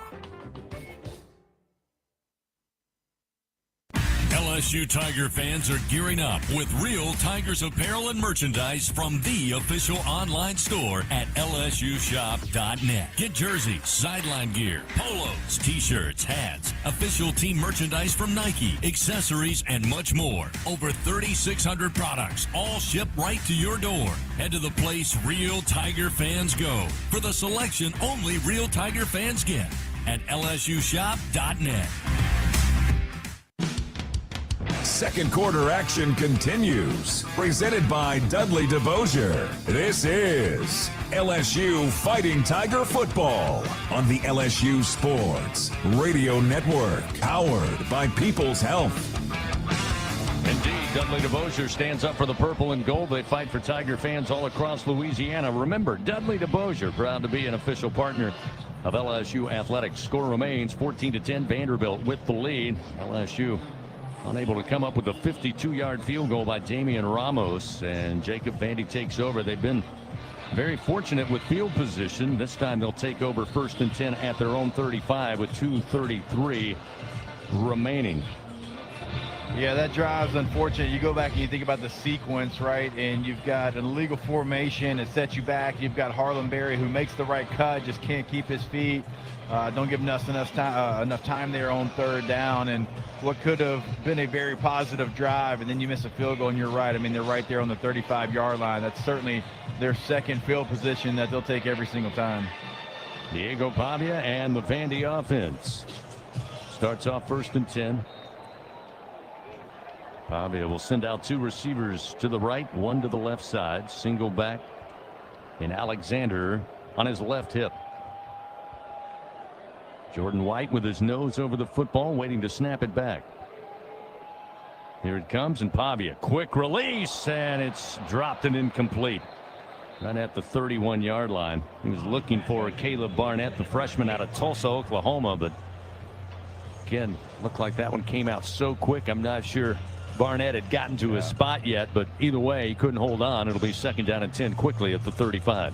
Yeah, that was the old two-seam fastball he threw in there, not able to handle it, and very fortunate that was a forward pass there for Vanderbilt. Pavia 5 for 7, 72 yards passing thus far. It'll be 2nd and 10, 2.5 minutes remain before halftime. Line up in the pistol. Alexander to his left. McKalen Young behind him in the formation. Young going to get the carry, going to be dropped immediately. Back at the 33-yard line. Wes Weeks puts him right into the turf. Great pursuit, great penetration, a loss of 2. It'll be 3rd down and 12 for the Vanderbilt offense. Now, something to note on that play, though, they'll come back to that one because they had an option look coming back the other way, and it was A.J. Halsey 2-on-1 right now. So look for Vanderbilt to maybe come back to that look, but a nice job by Weeks on that one. 3rd and 12 from the 33 of their own. And timeout for the 2-minute timeout. So Vandy will get to talk it over, as will LSU. Looking at a 3rd and 12 at the 33-yard line. Vandy leading 14-10 over your Tigers. Back to finish out the second quarter after this. 14-10, Vandy on top on the LSU Sports Radio Network. There was a time when a person's word was enough. A time when a handshake meant something, and integrity really mattered. For over 70 years, the values of Farm Bureau Insurance have been rooted in hard work, faith, and family. In that time, we've seen the world change in many ways. What hasn't wavered is Farm Bureau Insurance's commitment to protect our customers' way of life and serve the communities in which they live when they need us most. You deserve more. You deserve a promise. Learn more at lafarmbureau.com. Everything tastes better after an LSU Tiger victory. Similarly, everything also tastes better once you've baptized it with the handcrafted flavor of the original Louisiana hot sauce. So just imagine how truly tasty something would taste if it was doused in the original Louisiana hot sauce after an LSU Tiger victory. That's Louisiana hot. Buy you some. Hi, this is Chef Kevin Belton for People's Health. If you have diabetes, heart failure, or cardiovascular disorder, and you have Medicare, ask about a People's Health Chronic Condition Special Needs Plan. It's a Medicare plan designed to help with the unique needs that go along with these chronic conditions. Call People's Health today. Your benefits could start as early as next month. Plans are insured through United Healthcare Insurance Company or one of its affiliated companies, a Medicare Advantage organization with a Medicare contract. Enrollment in the plan depends on the plan's contract renewal with Medicare. We return to second quarter action of LSU Fighting Tiger football, presented by Dudley DeBosier on the LSU Sports Radio Network, powered by People's Health. 14-10, Vanderbilt leading LSU.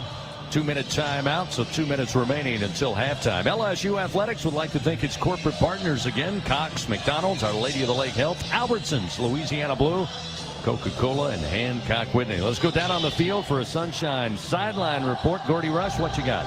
Tyree Adams is done for the afternoon. He's in street clothes, on crutches, and his right ankle, they have it in a boot. So he is done. It's going to be DJ Chester the rest of the way for the Tigers. Thank you, Gordy. Both Jacob and Gordy Rush, we all had a chance down there on the turf. We saw Harlem Berry go down. You guys know a little bit about turf versus grass. What do you think about the surface here at First Bank Stadium, Jacob? Yeah, look, I'm always going to be in favor of grass. Always and forever. Not a big fan of playing on turf there. It's not very forgiving. And so when you cut off your inside foot like Harlem Berry does, he ends up on the ground there. So, look, but still, he saw it. And that's the most important part. He saw the cut that he was supposed to make. He is seeing it really well here. I mean, massive play coming up here. But the offense, you know, they've been on schedule for the most part. So let's see if the defense can get them the ball back here. 3rd down and 12 for Vanderbilt. Huge Bingo Pest Product 3rd down opportunity for your Tiger defense with an even 2 minutes before halftime. And we talked about Vandy coming in nearly 60% on 3rd down conversions, and they're 3 for 4 today. But they're typically looking at 3rd and short. This will be 3rd and 12. Let's see if the Tigers dial it up here. 4 at the line of scrimmage, including Harold Perkins. Check that. 5 at the line of scrimmage. Is Pavia in the shotgun. Takes the snap. He's looking to throw. Comes out of the pocket to his right. Now backpedals to his left. Throws it short. He gets it to Alexander. Running far side. Diving, but looks to be short. Up across the 40 to the 44-yard line. That time LSU had Mansour Delane and A.J. Halsey. They were diving. Alexander was diving, but he looked like he mistimed his jump and going to come up short. It'll be 4th and a yard, and Vandy going to keep the offense out there on the season this year. 6 of 11 for 55%. Pavia looking to throw on 4th and 1. Escapes a little bit of pressure. Now back pressure comes, and it's going to be dropped at the 35-yard line by Wes Weeks. Hey now! Turnover on downs. LSU will have it with 1:43 to play in positive territory. Yeah, look, it's a great play by LSU, but I do not understand that decision and that play call at all by Vanderbilt there. I mean, not running the football, you quick snap it. And look, LSU was late getting on the field, but I think Diego Pavia just thought too much about the decision and tried to be the smartest guy in the room on that one, and it backfires on him. That sack brought to you by Train for Wes Weeks. Hard to stop a train, hard to stop the Tigers. So LSU gets the football back, down 14-10. A minute 43 to go before the half, and they'll start this at the Vanderbilt 36-yard line. Opportunity is knocking. Can the Tigers walk through the door? Nussmeier in the shotgun. Here's the snap. The give. Looking to go downhill to his left is Durham. He'll be wrapped up and stopped just inside the 35 at the 34 for a pickup of 2. It'll be 2nd down and 8 with a minute 31 clock moving. Both teams with 2 timeouts in their pocket. LSU taking a little time to line it up here. Down to a minute 20. 2 wide to the right, 2 to the left. That's the short side of the field as they scrimmage from the near side hash. Nussmeier now digs into the shotgun with a minute 13 remaining here in the second quarter. A little low snap and handled. Blitz is coming. Nussmeier delivers in the air. Catch made at the 22-yard line near side. Bringing it in is Xavier Thomas. And that'll pick up a Louisiana Blue first down for the Tigers. Stops the clock at a minute 3 as LSU again will have to line up quickly as they reset the chains.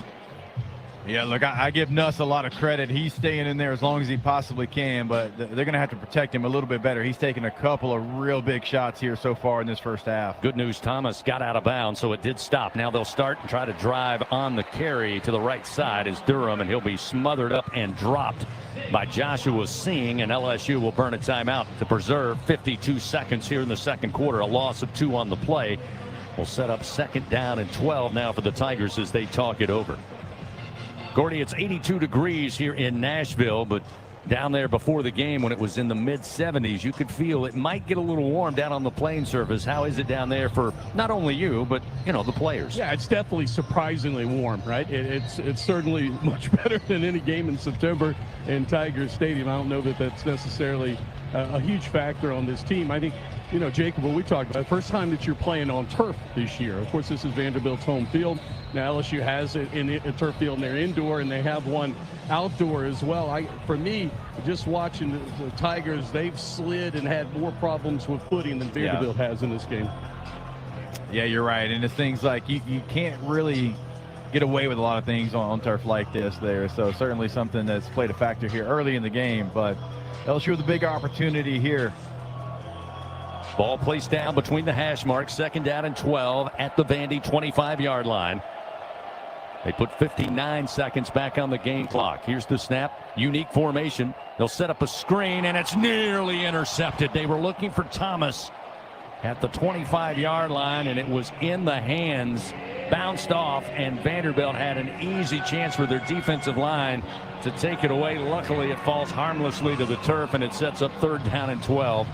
Tigers lucky to get a do-over here on 3rd down. Incredibly lucky. That could have been a disaster. This is a points drive. No matter what, this is a points drive. LSU very lucky. It's not Vanderbilt's football. Juwan Johnson will check in at running back. 2 receivers right, 2 to the left side. Again, ball middle of the field as Nussmeier takes another low snap. Pressure coming. He throws, but nobody at home. He was looking downfield for Kyle Parker.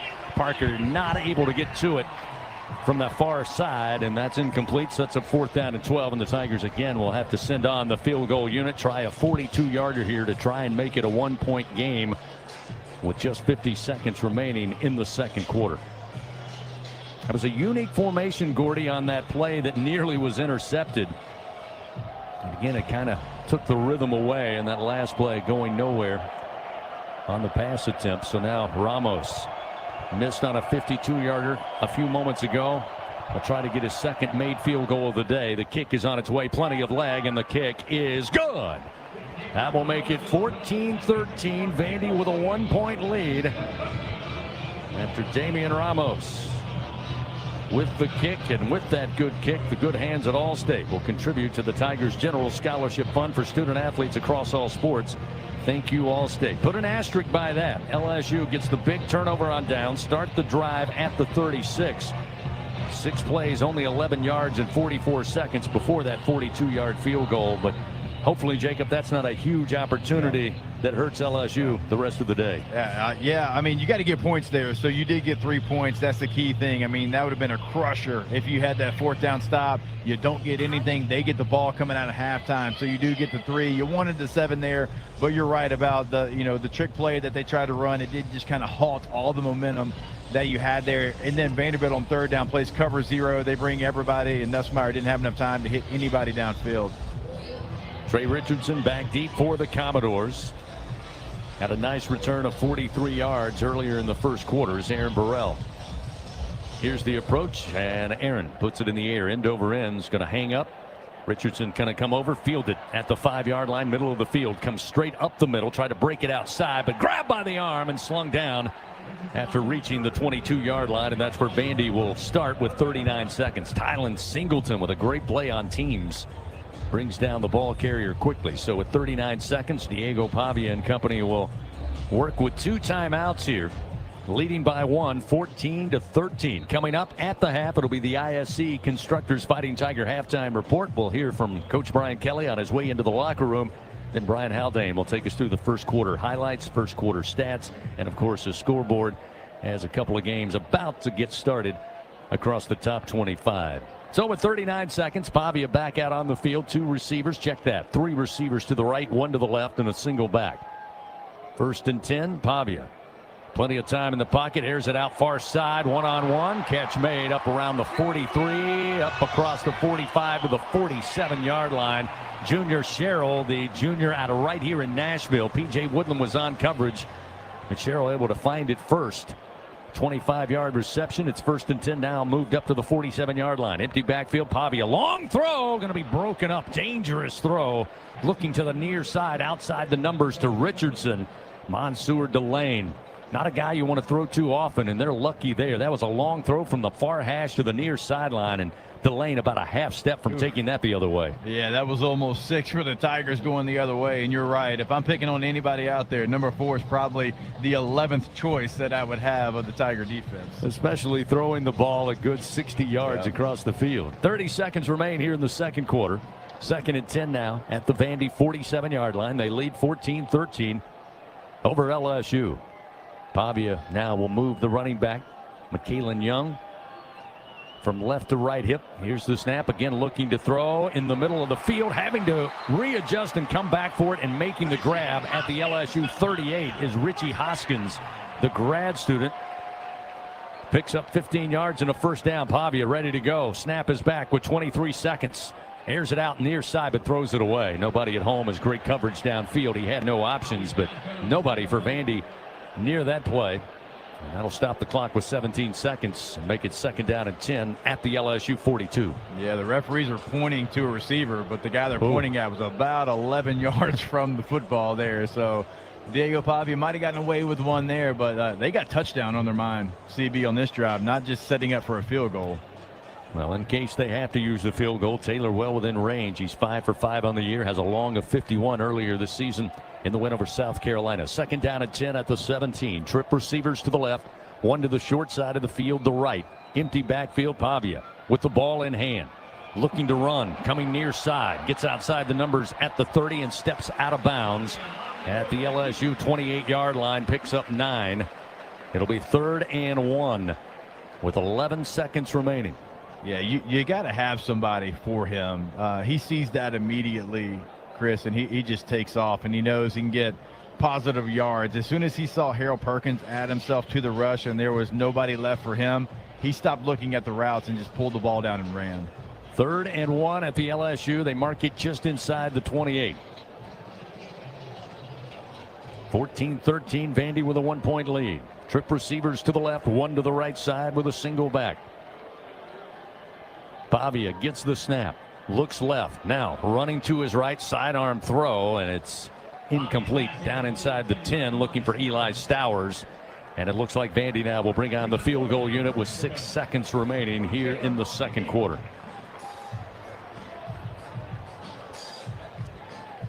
Yeah, that was a very aggressive drive, obviously, by Vanderbilt to try to set up to get points here. I mean, there was never any kind of doubt what kind of speed they wanted to go with, even backed up where they were to start this drive with under 40 seconds left. Brock Taylor going to try a 46-yarder. Ball will be placed down on the near side hash, kicking left to right. Placement is down. The kick is up. Plenty of leg. And it is good. Had plenty of distance on the kick. Able to keep it right between the uprights.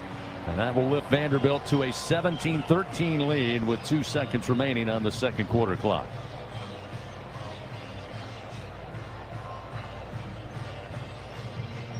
No doubt about it, Jacob. A very aggressive drive, taking that over. 7 plays, spanning 50 yards, 27 seconds. And they end up with a 46-yard field goal to extend their lead 17-13 just before the half. Yeah, and that's the kind of confidence they have in Diego Pavia as the leader of that offense, right? I mean, even right, you're starting around the 20-yard line, and I mean, he's dropping back with an empty backfield, right? I mean, no protectors back there, and you're able to get 3 points in an answer to what LSU was thinking was going to be some positive momentum going into halftime. Back deep for the Tigers, Barryon Brown. Back there with him will be Kyle Parker. Brock Taylor set to kick it back here. The Tigers yet to get a return. All of Brock Taylor's kickoffs have been in the back of the end zone. Rather, Justin Dewars handles kickoffs. Brock Taylor handles point after and field goal tries. Again, a great LSU representation, I should say, here at First Bank Stadium. You look across the way to the visitors section. There's 6 sections there. And about 5 of them, nothing but purple and gold. They'll send one down the center of the field, going to be picked up by an up back at about the 18-yard line for LSU. And trying to get outside now. With room, still going across the 35 and eventually brought down just shy of the 45-yard line. And that'll be the end of the first half of this matchup. Vandy goes into the locker room leading 17-13. Coming up, we'll go down on the field. Gordy Rush will have a chance to visit with head coach Brian Kelly on the Capital One coach's interview. Get his thoughts on that first 30 minutes of action that went by laser fast on this Saturday morning into the afternoon hours.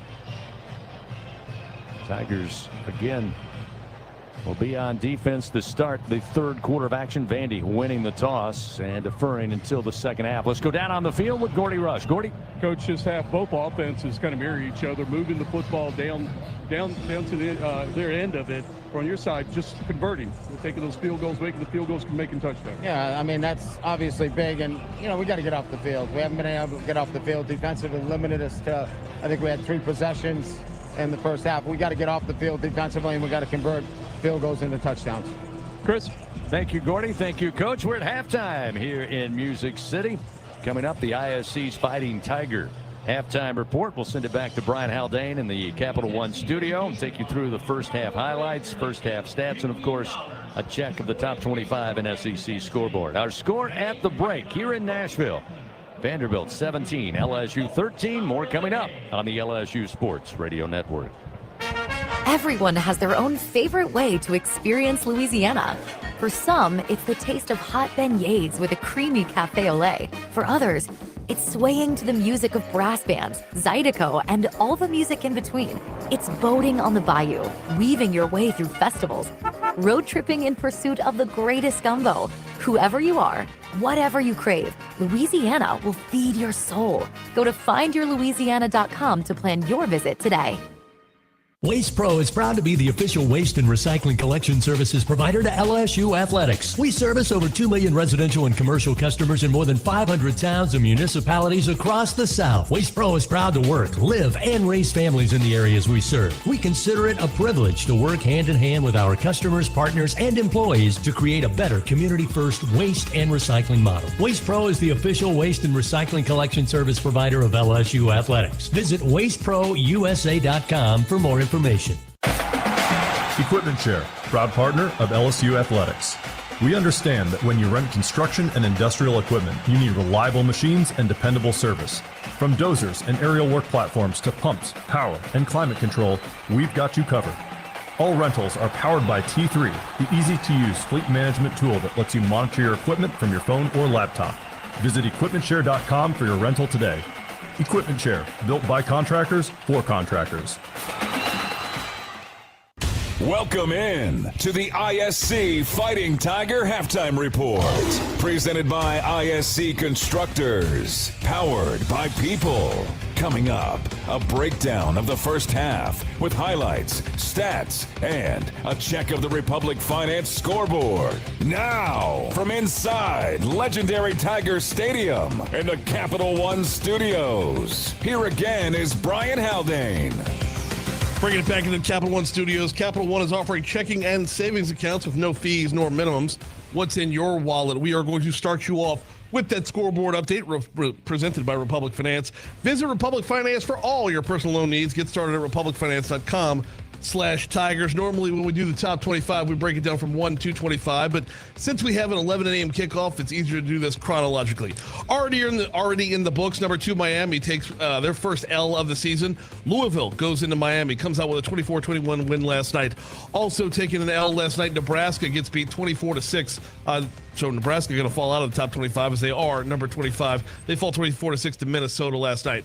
All right, 2 other top 25 games going on right now. 12th ranked Georgia Tech is at Duke. That game is deadlocked at 7. They are at halftime.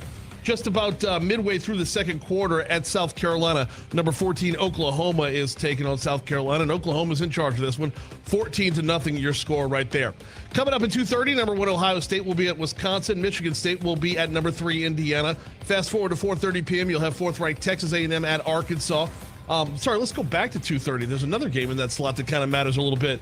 5th ranked Ole Miss is going to be at number 9 Georgia. 3 p.m. brings you Texas Tech, 7th ranked in the nation. They are at Arizona State. Also at 3 p.m., 22nd ranked Memphis is at UAB. 5:30 p.m., you got number 5 Oregon going to be at Rutgers. 5:30 p.m., Washington State at 18th ranked Virginia. Number 21 Texas will be at Kentucky at 6 p.m. 6:30, another big one in the Southeastern Conference. Number 11 in the nation, Tennessee, is at number 6 Alabama.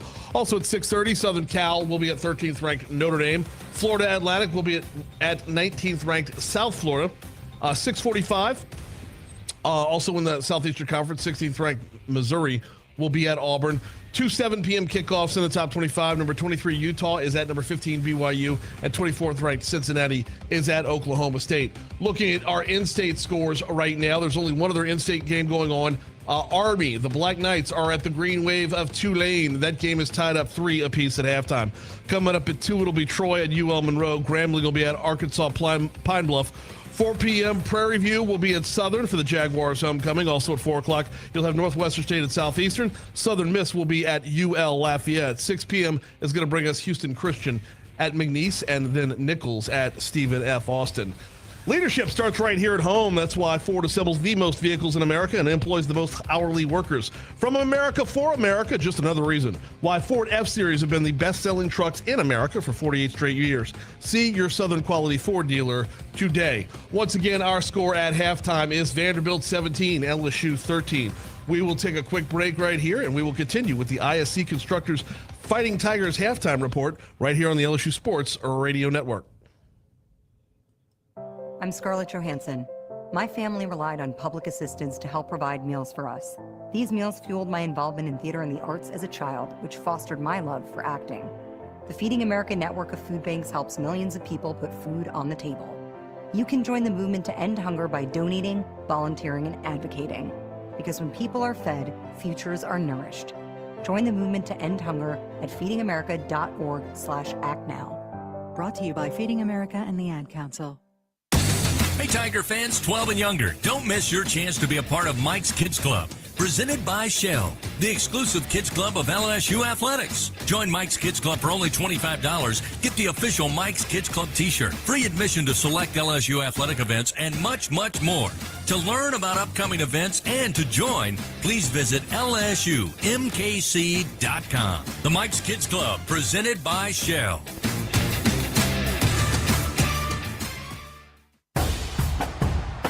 Every Tiger knows it's not just about where you are, it's about how you play the game. At LSU Online, we bring that same grit and greatness to your education. Whether you're watching from Baton Rouge or beyond, you can earn your degree on your time from anywhere. Flexible, online, built for Tiger Nation. Visit online.lsu.edu and win where you are.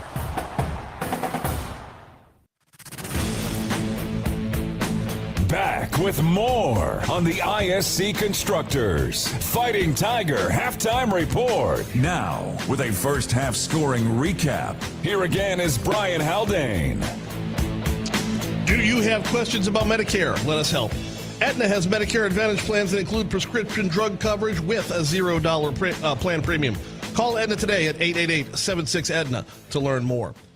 We are at 17-13. Vanderbilt has the lead. How did we get there? Well, LSU took the opening kickoff for a 12-play, 44-yard drive. They would score on their first drive of the game for the season to put LSU up 3-0 on a Damian Ramos was it a 48-yard field goal to make it 3-0 LSU. So they'll call upon Damian Ramos here for a 48-yarder between the hash marks, kicking left to right. Ramos again, 52-yarder against Clemson in the opening weekend. He'll put a foot into this one, end-over-end kick, and it is good. LSU, in the opening drive of the game, takes an early lead, 3-0. Their first possession score of 2025. That lead wouldn't hold up, though. Vandy puts together a 9-play, 57-yard drive. Diego Pavi would punch it in from 1 yard out to make it 7-3 Vanderbilt. LSU would regain the lead, though, on the very first play of the second quarter. A 24-yard touchdown pass from Garrett Nussmeier to Trades Green. So they'll call upon Damian Ramos after up. In the pistol formation, they'll fake it to him. Nussmeier under pressure, back foot, throw, catch to Trades Green outside the numbers at the 10, 5, touchdown, Fighting Tigers. Oh my goodness, what a great play by Nuss. Even better by Trades Green, the 24-yard touchdown. And the Tigers back on top, 9-7 with a point after upcoming. Great. And that point after would be good to make it 10-7. Vanderbilt, however, would respond again, make it 14-10 after a 14-play, 75-yard drive, culminated in a 1-yard touchdown run by Sedrick Alexander. LSU would miss a field goal. Vandy would turn it over on downs. Then LSU would put together another drive ending in a field goal. 6 plays, 11 yards. Damian Ramos would connect from 42 yards out this time.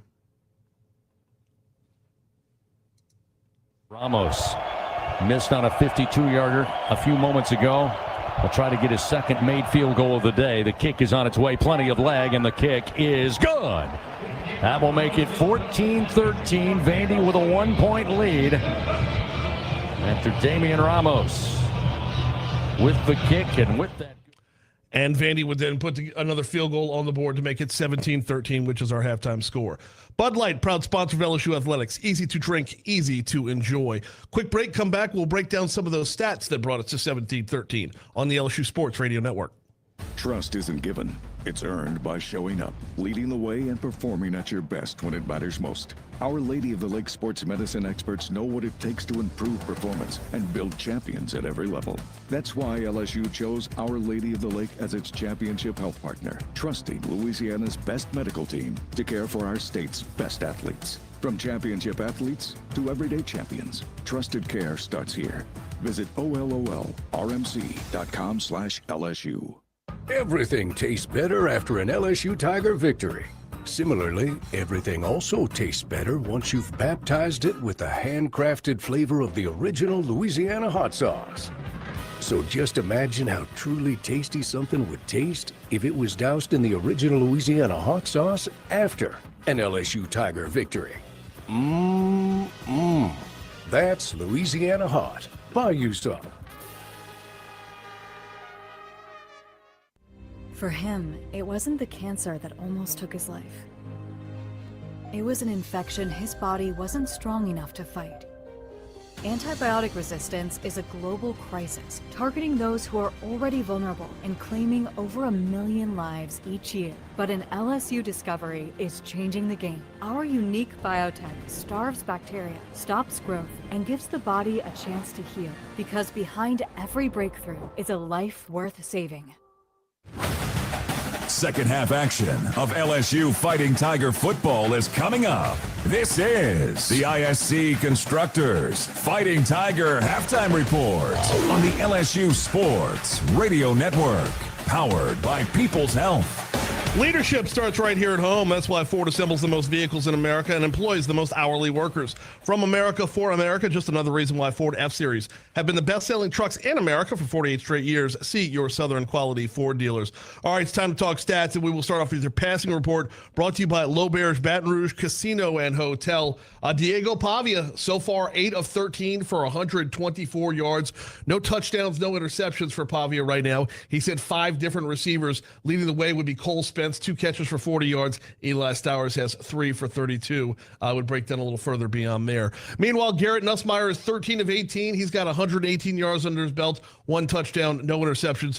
Trades Green far out in front when it comes to yardage-wise. He's got 3 catches for 49 yards and the touchdown. Barry and Brown, 5 catches, 40 yards. Nussmeier's connected with 7 different receivers in the first half. Let's move over to that rushing report brought to you by Old Dominion Freight Line. Vanderbilt's got 20 carries for 64 yards and 1 touchdown. They are led once again by Diego Pavia, 8 carries, 37 yards. Sedrick Alexander has been good for 9 carries, 18 yards. Harlem Berry leading the way for LSU, 7 carries, 42 yards for the freshman, and right behind him would be Caden Durham, who on a number of carries. Caden's got 4 carries, struggling on the yardage front, though, with just 3.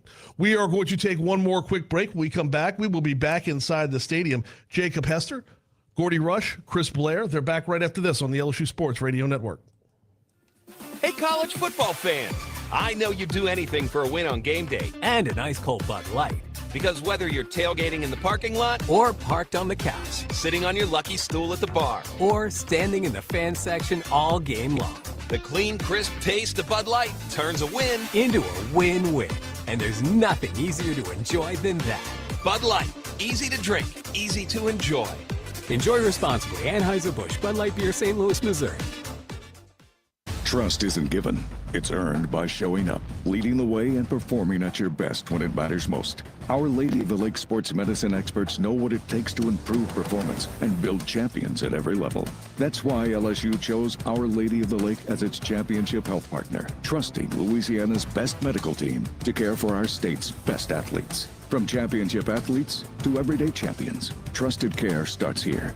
Visit OLOLRMC.com/LSU. This is Secretary of State Nancy Landry. Knowing the rules of the game is critical for both athletes and fans. Elections are no different. Changes are coming to Louisiana's primary elections next year, so before voting in April, visit GEAUXvote.com or download the free Go Vote mobile app. Keep your registration current, understand how your party affiliation affects your options, and learn about offices affected by the new law. Know before you go, and go Tigers! It takes hard work to be the best in the game. Planning, commitment, resilience, sweat. That's why Old Dominion Freight Line, the #1 national LTL carrier for quality, works hard to be the best in the game and is proud to support those striving to be the best in theirs. Old Dominion Freight Line, official freight carrier of LSU Athletics, helping the world keep promises. This has been the ISC Constructors Fighting Tiger Halftime Report. Presented by ISC Constructors. Powered by People. Second half action of LSU Fighting Tiger football begins on the LSU Sports Radio Network. Powered by People's Health. Here again are Gordy, Jacob, and Chris. All right, and welcome back inside First Bank Stadium here in Nashville, as it is your LSU Tigers trailing the Vanderbilt Commodores 17-13 now as we get you ready for the second half. Reminder, Vanderbilt will receive the second half kickoff, and like you heard there in the stats, a very even game so far. Both teams have been really good on third down. Both teams about the same when it comes to running the ball, throwing the ball. Both teams 1 sack, both teams kind of low in penalties. The story and the difference has been Vanderbilt's been able to get into the end zone and LSU's had to settle for field goals. And we'll see if LSU's defense can make those adjustments and what LSU's offense has in store here in the second half. And we'll welcome back on to the broadcast the voice of your LSU Tigers, Chris Blair. Thank you, Jacob, and you sum it up nicely. 17-13 Vanderbilt with the 4-point lead, and both teams with 4 possessions. They've scored, both have on 3 of those. The difference 2 touchdowns and a field goal for Vanderbilt. LSU 1 touchdown and a couple of field goals. And again, the Commodores winning the toss of the coin. They defer until the second half. And if you're LSU's defense, you probably want to go back to that 3rd possession. And again, you got a little help from Diego Pavia, who had 4th and a yard and decided to try to improvise. And LSU got him for a big loss and took over at the 36. And of course, that returned into a field goal. But you're looking for a dominant stop. And you would love to make it again on this opening drive, Jacob, of the 3rd quarter. Yeah, and you heard Coach Kelly talk about it with Gordy on the way into the locker room. I think you want to have a quick stop as well, because every drive, and really for both offenses, it's been long drives, and they've had success. And we talked about the 3rd down efficiency rate for both teams. So a 3 and out is what Brian Kelly wants to see here. He wants to see his defense get off the field, put his offense back on there. And the offense, like, they moved the ball. They certainly would have wanted a touchdown when they get the turnover on downs. But so far, they're moving the ball, holding those long drives themselves as well. So a 3 and out would certainly be welcomed by the LSU coaching staff. Vanderbilt able to get that field goal with just 2 seconds remaining in the 2nd quarter. Again, 188 yards total for the Commodores, 164 your Tigers. And again, as Jacob has said, and we've talked about throughout that first half, very similar numbers. And again, when you look at these two teams coming into the game, they had similar numbers, both offensively and defensively. So maybe not a huge surprise that right now we got a 4-point ball game with 30 minutes left to settle this one out. While we have a moment before we start second half action, let's pause 10 seconds, station identification. This is Fighting Tiger Football on the LSU Sports Radio Network.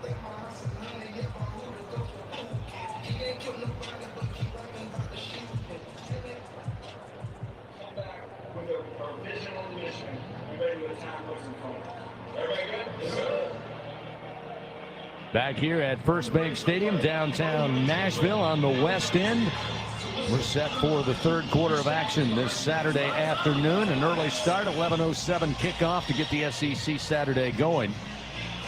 Vanderbilt ready to go. They'll line up, set to receive the kick. LSU breaking from their huddle. They get set to kick it to start this 3rd quarter of action. Let's see if we can check in with Gordy Rush, our sideline reporter. And Gordy, as Jacob and I just talked about, Coach Kelly said it to you going into the locker room. Got to exchange those field goals for touchdowns, but it's all going to start on the defensive end here on this opening drive for Vanderbilt. Yeah, 100%. Having a little chance to hear a little Coach Baker's discussion. Just recognizing the situation and realizing who you're dealing with Fabio. Too many times they allowed him to get outside the pocket and create mayhem. I mean, like Jacob said, the running plays, I think, by and large, LSU's done a really nice job with the run game. It's when Pavia has improvised, he's made big plays. Just about set to go here in the 3rd quarter, to Gordy's point. On top of what Jacob mentioned, 10 carries by the Vanderbilt running backs for just 22 yards there in the first half. So with 15 minutes on the board, Aaron Burrell with the approach, and the 3rd quarter is underway as this one's spinning end over end out of the back of the end zone. And the Commodores will start 1st and 10 at their own 25 to get us underway here in 3rd quarter action. Toyota's national sales event is on right now. Enjoy every second in an exciting Toyota. So visit your local Toyota dealer or Toyota.com today. Again, Diego Pavia, 8 of 13, 124 yards. Last year in this matchup in Baton Rouge, he went 13 of 24 for 186 and a passing touchdown. Both touchdowns for Vanderbilt coming from Pavia, both at the goal line from 1 yard out.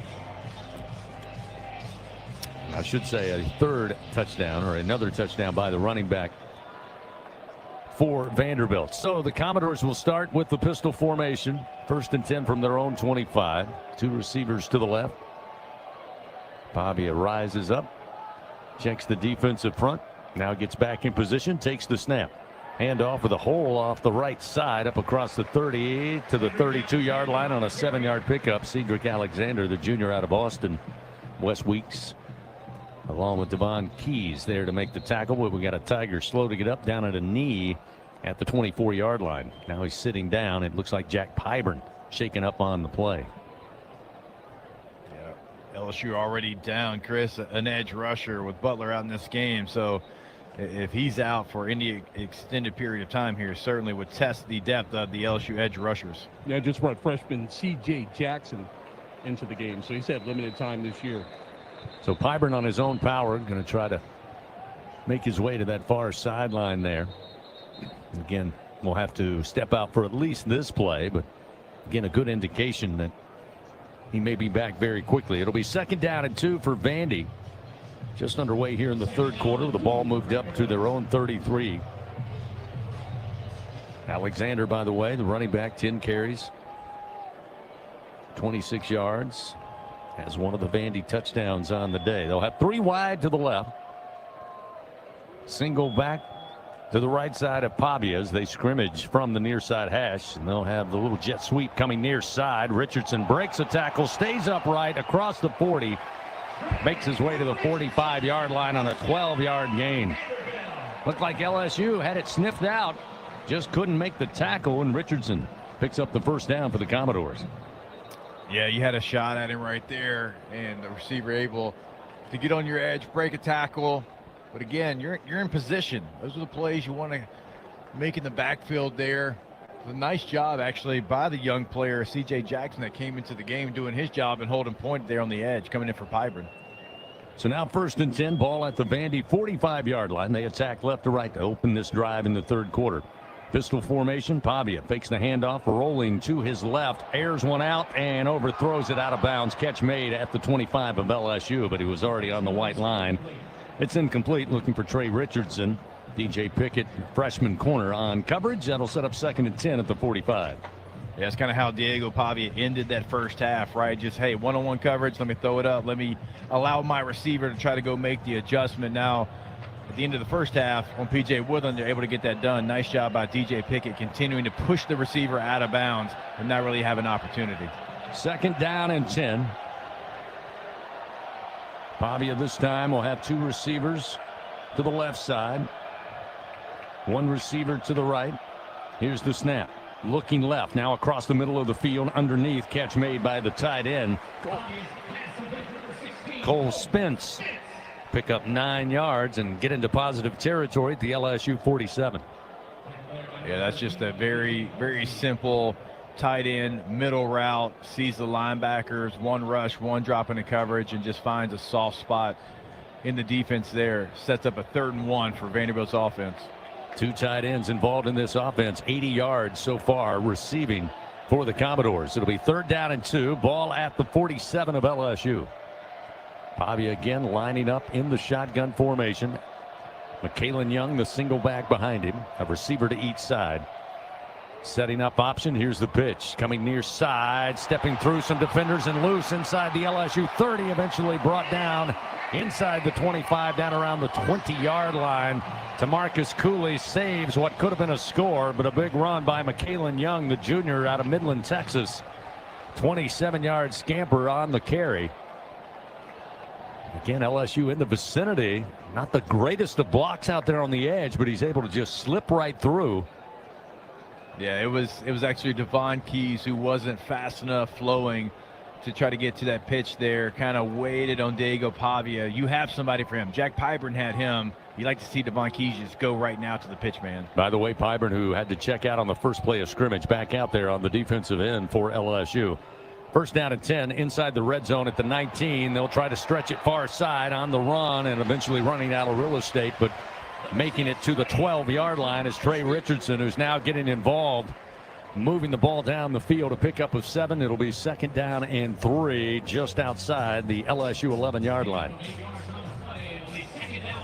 Yeah, so on that play, Terrell Perkins Jr. that's got contained, and he gets a little too interested in what's going on maybe with Diego Pavia. And look, your job's your job, and I'd like to see maybe Harold rush up the field a little bit more, knowing you've got Wes Weeks right there in the middle for Pavia.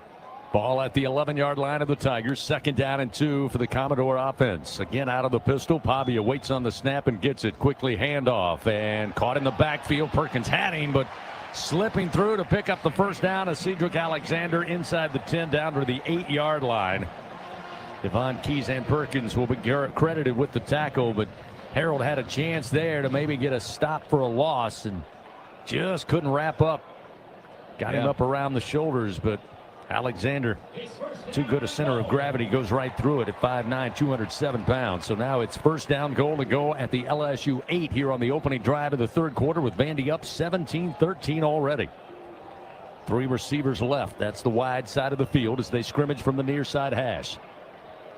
Again, it'll be Alexander behind Pavia in the pistol formation. Here's the snap. Option to the left. Pitch to Alexander on the outside. Stops and then tries to cut.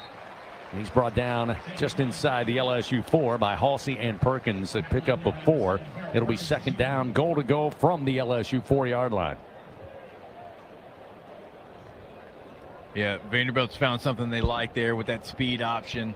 And LSU really for the first half of this game was so good at being sound on some of those plays there. They've gotten caught a couple of times trying to do too much. And, you know, knowing option football, I know you do, CB, like you got to do your job and your assignment in option football. Second down goal to go from the 4, this time from the far side hash as they attack left to right. Pavia again right back in that pistol formation. Alexander behind him. Here comes Fisher, the leading fullback, and Pavia going to pull, try to stretch it far side, down inside the 2, but steps out of bounds before hitting the pylon. They'll mark the ball down, I believe, at the LSU 1. Jack Pyburn giving chase. A little slow to get up on that far side boundary, but he's kind of slowly making his way back to the line of scrimmage. It'll be third down goal to go from the 1 here.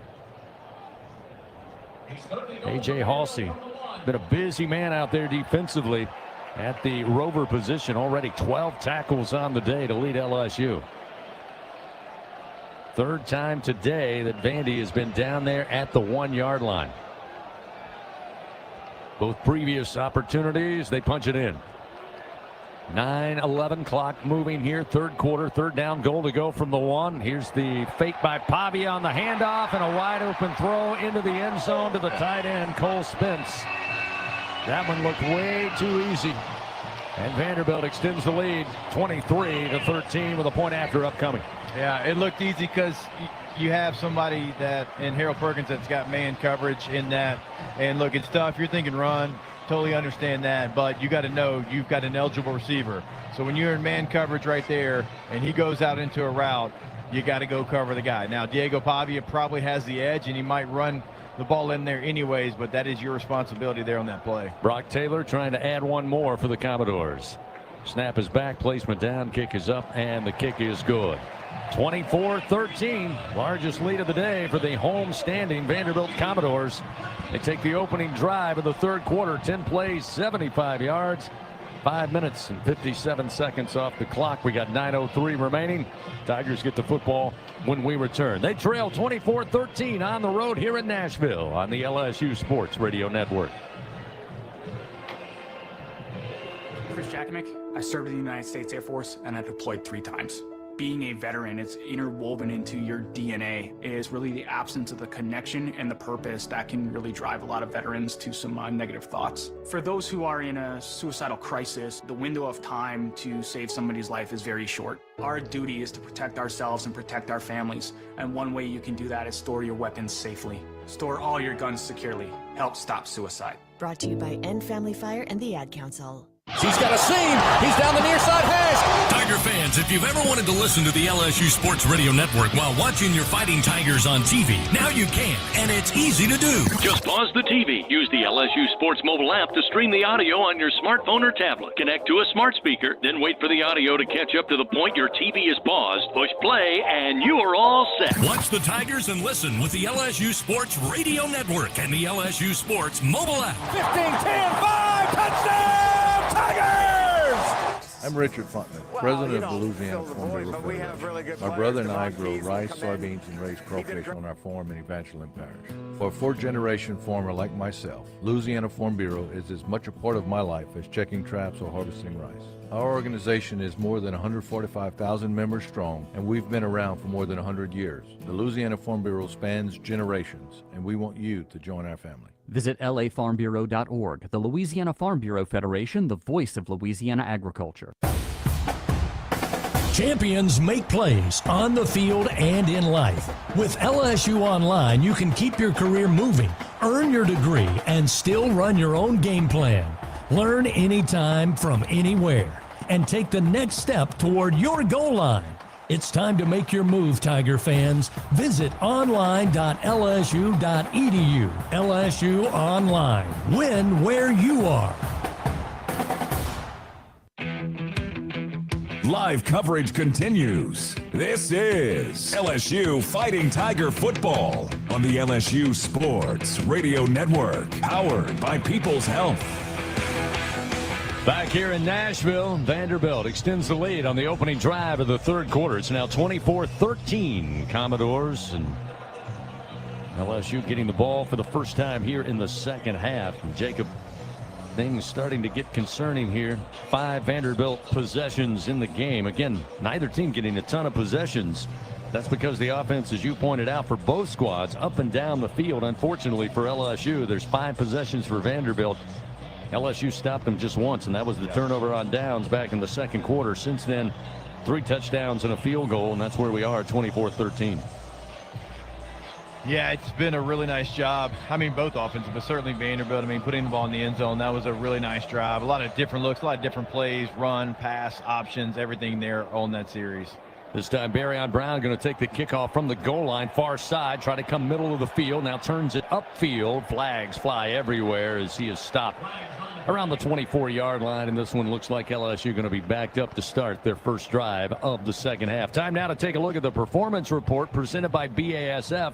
We create chemistry. We mentioned a moment ago before the timeout defensively, A.J. Halsey been extremely busy. He's got 12 tackles, 8 of those solo. That's so far been the performance report, as he is head and shoulders making more tackles than multiple defenders combined for LSU. And again, you love the play of A.J. Halsey. I'm not so sure you want 12 tackles from your safety and down 24-13. Yeah, he's actually, I mean, he's covered up a lot too. He's made some plays when Vanderbilt probably should have gotten more yards. I mean, he's played great, but you said it, it's a great point. That level of defense is not where you want your leading tackler. After that penalty, LSU will start this drive at their own 8-yard line. First down and 10 is Nussmeier. 2 yards away from the end zone, takes the shotgun snap. Quick fire. Green has it near side at the 10 and up across the 15 and spilled out near the 20-yard line. They'll say he made the 20 on a pickup of 12 yards and a Louisiana Blue first down for your Tigers. That's 4th catch of the day for the sophomore Trey'Dez Green. He's got 61 yards. Yeah, he's been a big target so far here in this game. I mean, it's been Green and it's been Barry that have been very consistent so far for LSU offense. Barry back in the game now, running back. We saw in the first half, Vanderbilt able to get a lot of pressure in that offensive backfield. Here's a nice move by Barry, who was dead to rights in the backfield, but stepped away from the defender, picks up no yards, but gets back to the line of scrimmage. And that one could have been a loss of 3 or 4, but credit Barry, just able to sidestep and get back to the line of scrimmage. Langston Patterson and Joshua Singh were there to make the tackle. But I was saying, Jacob, this offensive line for LSU leaking a little bit. And we may see LSU go to that quick passing game a little bit more here, just to try to get the ball out quickly and avoid Garrett having to throw off his back foot. 2nd and 10, ball at the 20-yard line of their own. Nuss takes the snap again. Pressure comes, throws off his back foot. This time a catch by Anderson. Anderson had made the grab at the 35.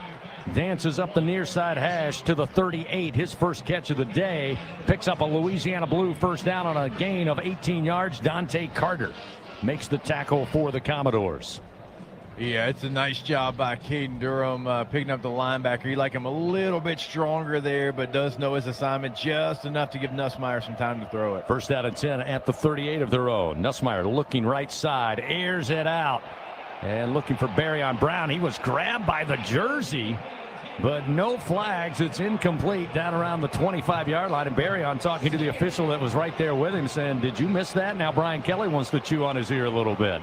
Yeah, they're allowing Colby Taylor for Vanderbilt on almost every play that he's done to be incredibly physical. And look, to his credit, why stop if they're not going to call it? That's multiple plays in a row that he's been able to kind of do that and play that style, and certainly had a handful of jersey on that one for Barryon Brown trying to chase down that deep ball. First time today, we got the clouds blocking the sun here. A little bit of shade on the playing surface. 2nd down at 10. Nussmeier under duress. Tries to get it out, does so near side. Xavion Thomas curls back at the 40, breaks a tackle and free down the near sideline. 30, 20, 15, 10, 5. Touchdown! Touchdown, Fighting Tigers!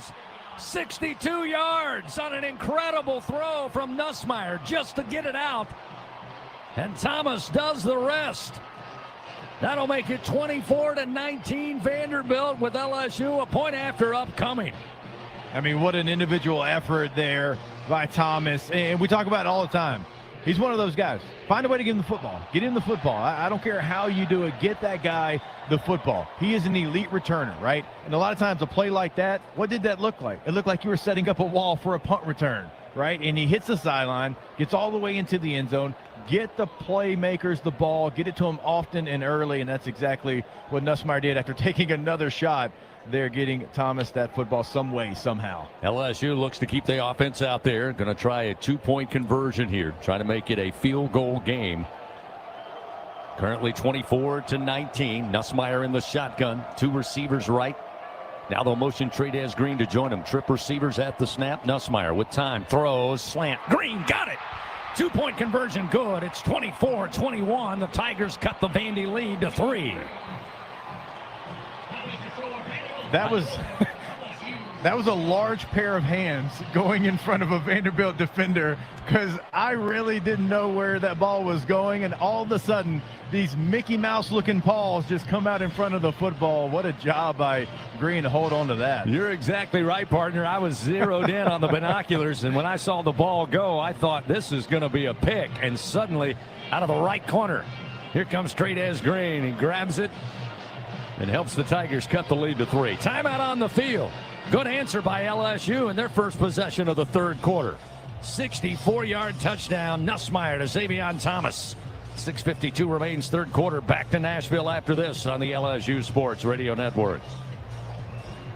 In a region famous for its cuisine, Blue Plate Mayo has been a staple since 1927.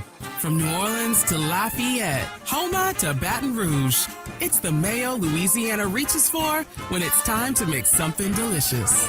Whether it's dressing a po' boy or making that perfect dipping sauce for crawfish, it has to be Blue Plate. Blue Plate Mayo, the official mayo of LSU Athletics. That's the good stuff. There was a time when a person's word was enough, a time when a handshake meant something, and integrity really mattered. For over 70 years, the values of Farm Bureau Insurance have been rooted in hard work, faith, and family. In that time, we've seen the world change in many ways. What hasn't wavered is Farm Bureau Insurance's commitment to protect our customers' way of life and serve the communities in which they live when they need us most. You deserve more. You deserve a promise.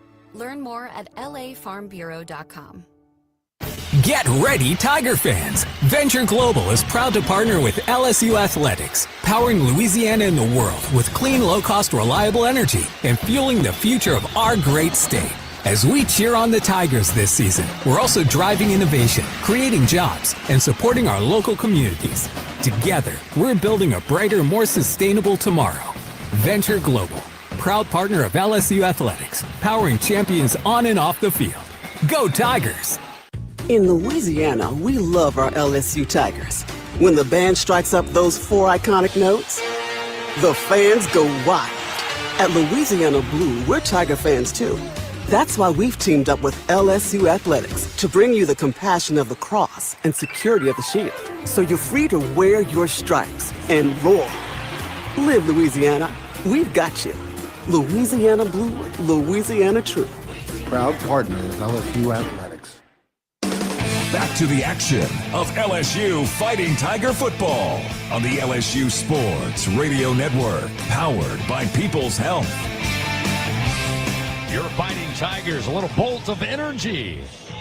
First possession of the third quarter started at their own 8-yard line. 5 plays, 92 yards, 2 minutes and 3 seconds. Garrett Nussmeier under heavy blitz.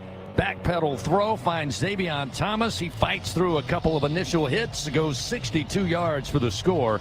Career-long touchdown for Xavier Thomas, and the largest play from scrimmage given up by this Vanderbilt defense on the year. With 6:52 to go in the third quarter, Burrell will send this back deep, and another touchback is Vandy happy to take it 1st and 10 at their own 25-yard line.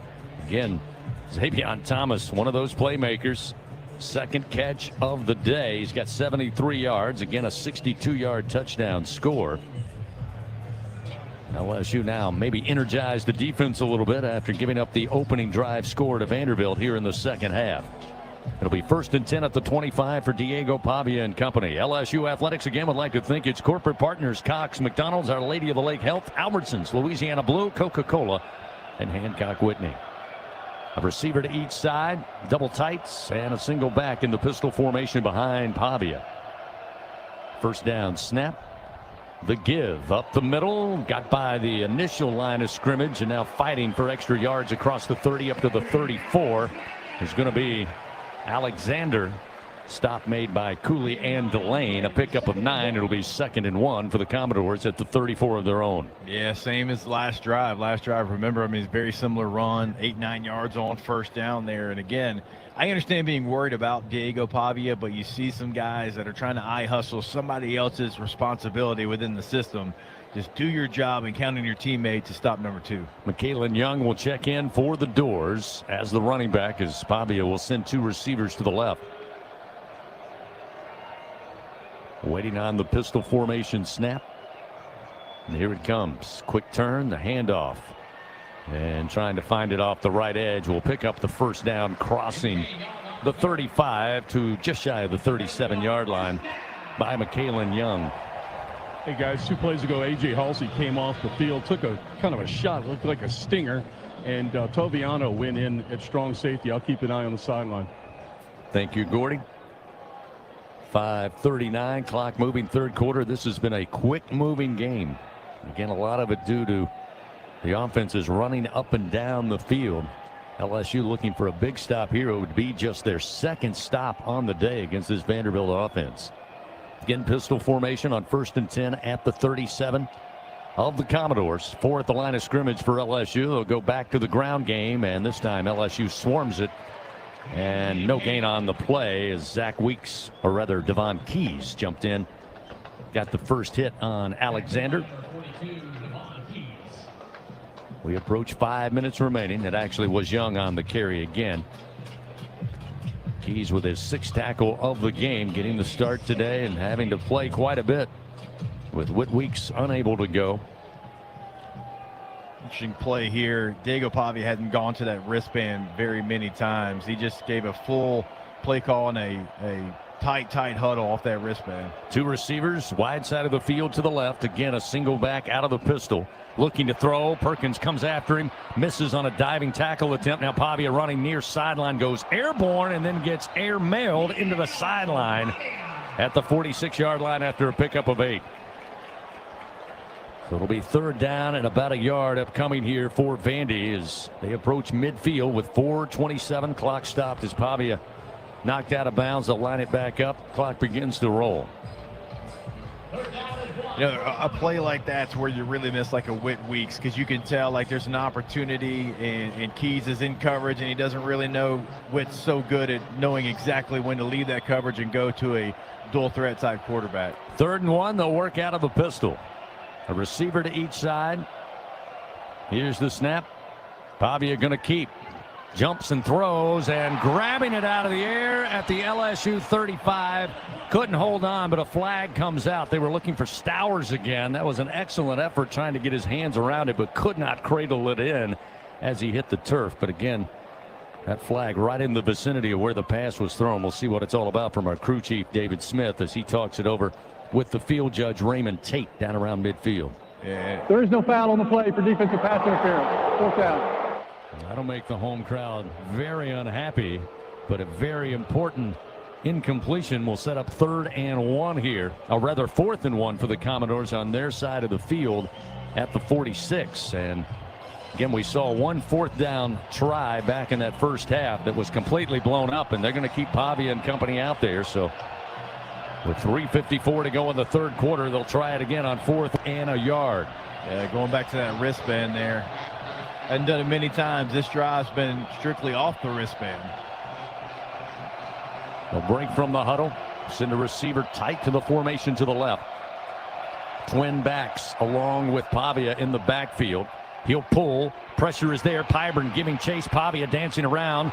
Finally drops it off far side, and with some room is going to be Alexander. He's dancing, trying to avoid people. That's McKalen Young, rather. And He fights his way for 9 yards into positive territory to the LSU 44. And again, the improvisation of Diego Pavia makes that play happen for Vanderbilt, and the drive will continue. Yeah, you got him in the backfield. Like, you got to find a way to get him on the ground. You got a chance at him there, and that's why he's reading off the wristband. It's a throwback screen across the field. You had great pressure initially, so they weren't able to do it like it's drawn up there. But still, you had a chance in the backfield.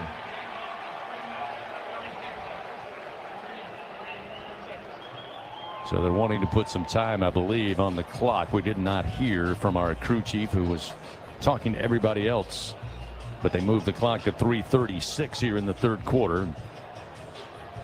Again, the big conversion by Vanderbilt sets them up 1st and 10 now at the LSU 44. And now you've got to stiffen up if you're LSU, as Vandy has made their way very deep inside LSU territory so far in today's game. 1st and 10 from the 44, a receiver to each side. And they stick in that pistol formation. They'll motion the receiver at the snap, and the handoff. Running up the middle, caught and then pulled down inside the 45 to the 42-yard line. A.J. Newberry, the junior running back out of Grand Prairie, Texas, got the carry. It was Deshaun Spears and Wes Weeks on the stop for LSU. We hit 3 minutes. Clock still continues to move third quarter. 24-21. Vanderbilt by 3. Vanderbilt in no hurry, as Gordy's told you multiple times on this broadcast, to try to have any tempo. I mean, it is huddle every single play now here on this drive. This time Newberry stays in at the running back. Pavia will send 3 receivers to the right, and then we have contact at the line of scrimmage. It looked like that was Jordan White. Number 50 on the offense. 5-yard penalty. Second down. Well, it was the center who took the brunt of the hit, but it was Chase Mitchell, the strong guard, who moved for Vanderbilt, so it'll back him up, make it 2nd down and 8. 2nd and 13 after they mark it off. Place the ball down at the 47-yard line of LSU. Just the 3rd penalty, as Coach Brian Kelly said this week. Don't expect Vandy to give you a lot of favors, and so far both teams fairly clean overall. 2nd and 13 from the 47. An empty backfield now for Pavia. He'll go 5 wide, 3 to the right, 2 to the left. Snap is back. Scans the field, now comes with the football, throws it near side, and it's overthrown, but a flag. And this one going to go against the Tigers as they were looking for Richie Hoskins. That time it was Deshaun Spears matched up with him down the near sideline. Number 10, 15-yard penalty from the previous spot. Automatic first down. Tough break for the Tigers. They went for the home run ball, and Spears upset with the call, but it may have been upset at himself that he got caught. Yeah, look, I mean, certainly grab some jersey. On the other side for LSU going in, you're able to get away with it there. And so one side, I guess you can do it. One side you can. Now I'm not talking about LSU Vanderbilt. I'm talking about sides of the field there, because they let him be handsy down on that other side, far from where we're at right now on the LSU sideline. 2:05 remaining third quarter. The automatic first down. Place the ball down at the LSU 32-yard line. Again, the Tiger defense got to stiffen up here. Snap to Pavia, fake the jet sweep. Here's the late handoff, and up the middle running is McKalen Young inside the 30 down to the LSU 26 before being stopped by Keys and Weeks. Gain of 6 on the play. 2nd down and 4. Just outside the red zone here. And again, Vandy happy to let that clock run down to 1:40 here in the third quarter, leading 24-21. Yeah, they're taking every second they can. I mean, they've got, multiple tight ends. You got 13 personnel in the game right now. They are just trying to churn clock. And Kalen Young stays out there as the running back. 2 receivers to the left. Now they'll motion Gabe Fisher. Pavia fakes the handoff, throws into the flat far side, and brought down. And even though picking up the first down is Junior Sherrill, he was dropped immediately, but he went right to the first down sticks. And it'll be 1st and 10, Vanderbilt at the 21-yard line of the Tigers as we approach a minute remaining third quarter.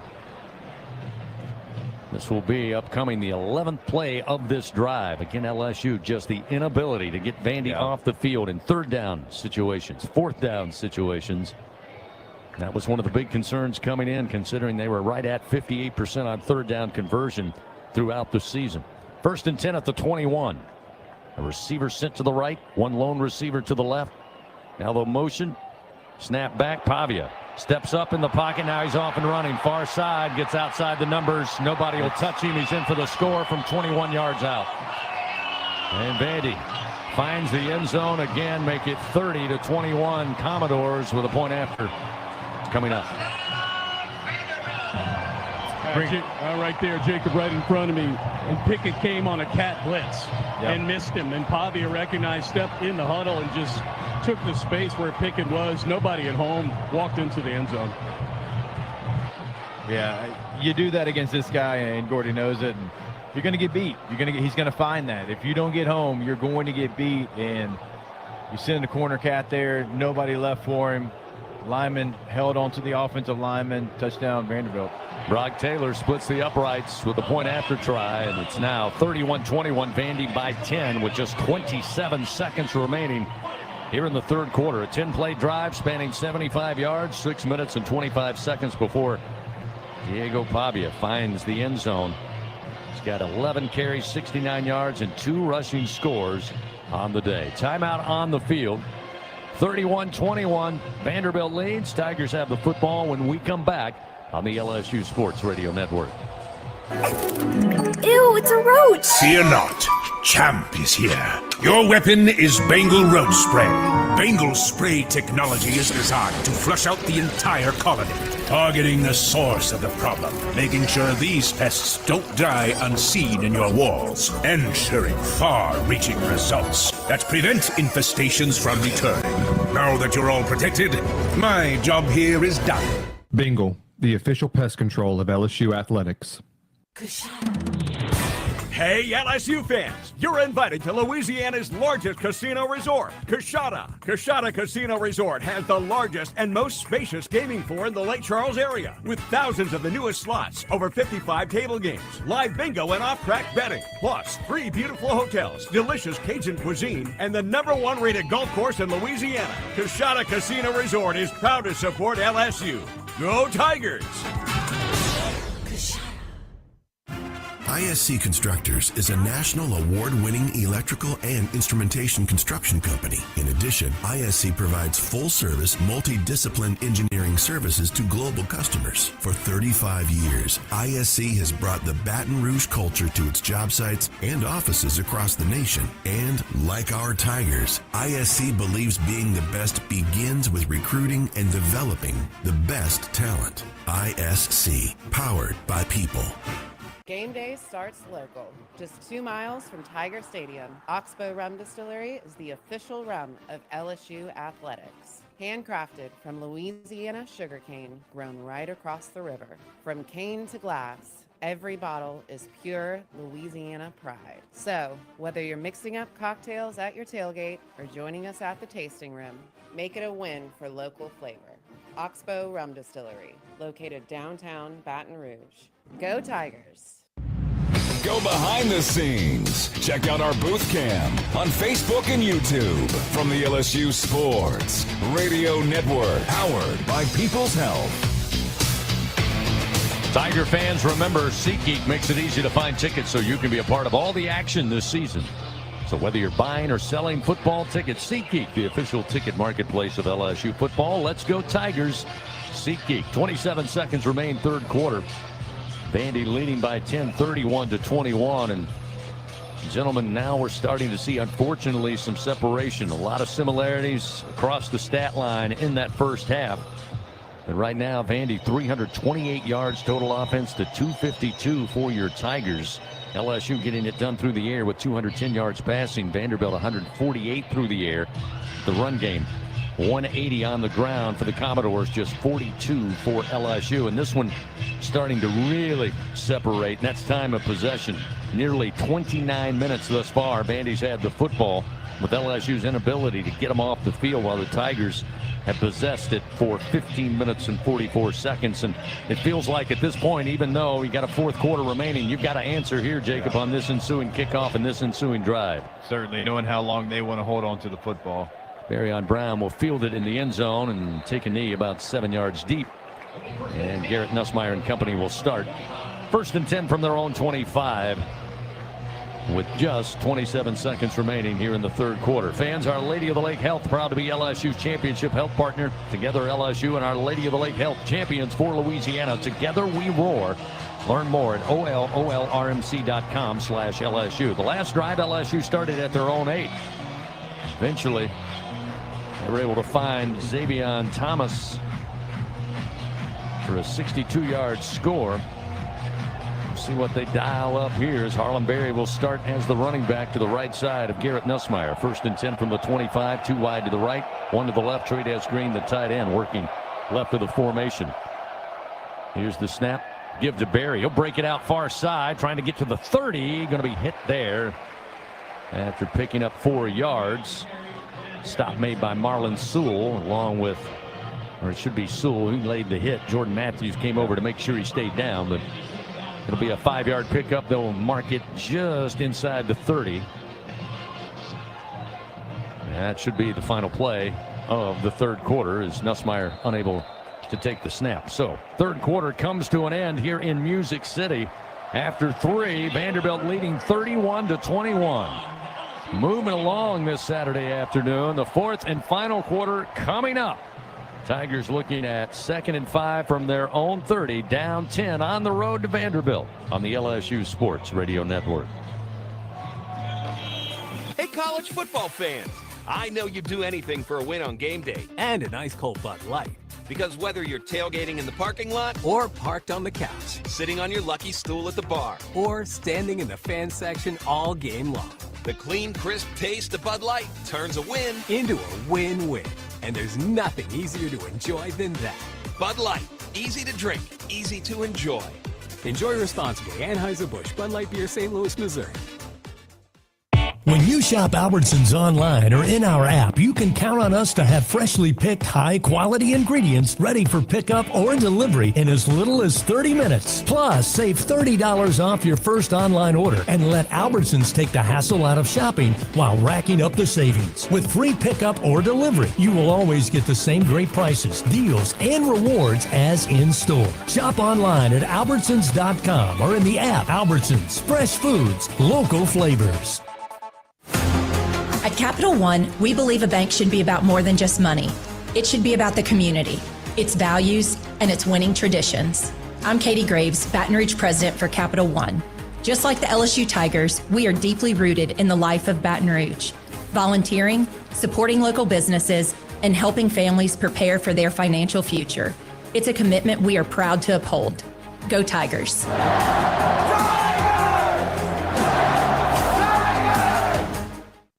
Hi, I'm Kevin Falk, LSU Hall of Famer. My years at LSU were amazing. I've always loved celebrating with my teammates, especially when someone was serving up some delicious Manda salsa. For a lot of Tiger fans, it's just not game day without Manda in the mix. Serving top quality sauces and original seasoning is Manda's strong side, but it's Manda's flavor that's always got me running back for more. You get it? Running back for more. After 75 years, the flavor still says it all. Manda Fine Meats, the official smoke sauce of LSU Athletics.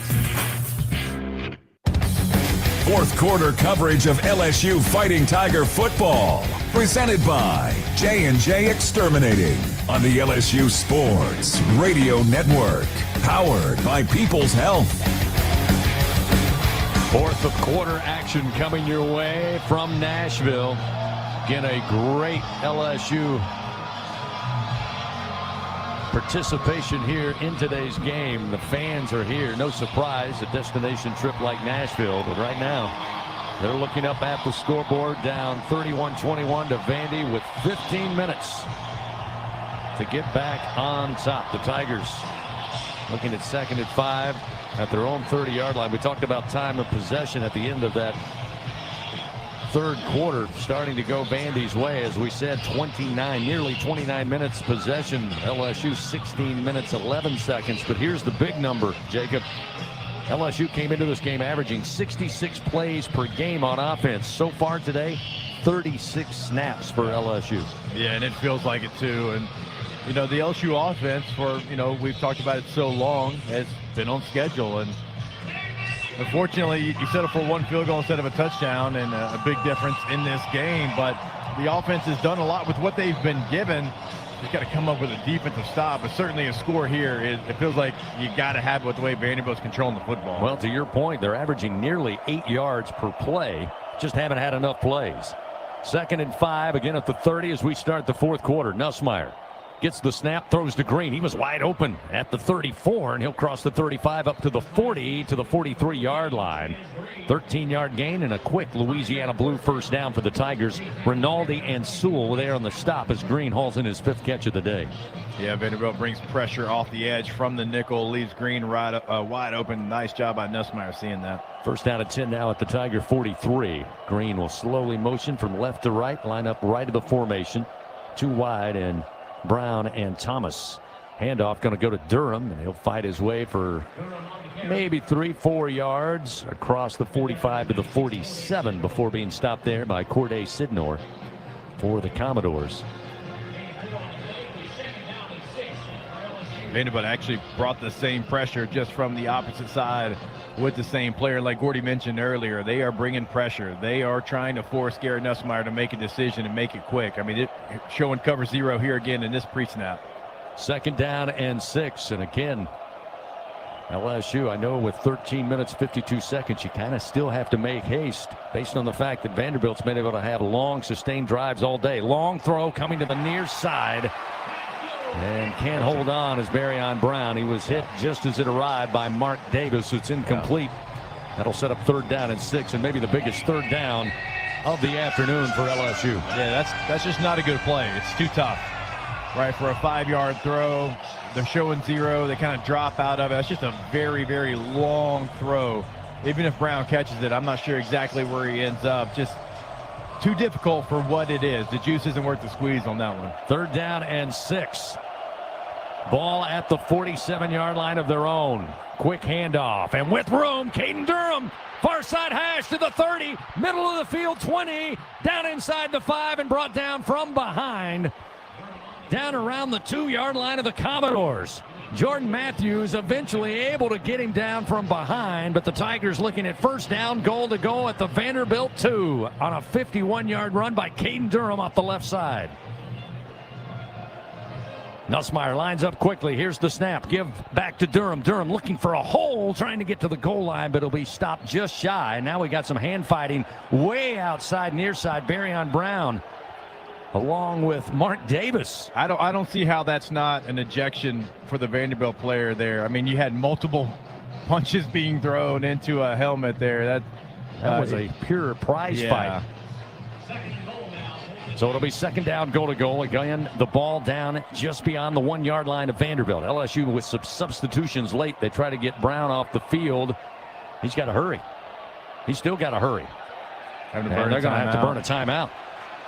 Not sure there. Yeah, well, here, I saw the whole thing. It was wide receiver substitution. And what happened, Hilton came on the field, and Anderson and Brown both came off the field. And so they were 1 short.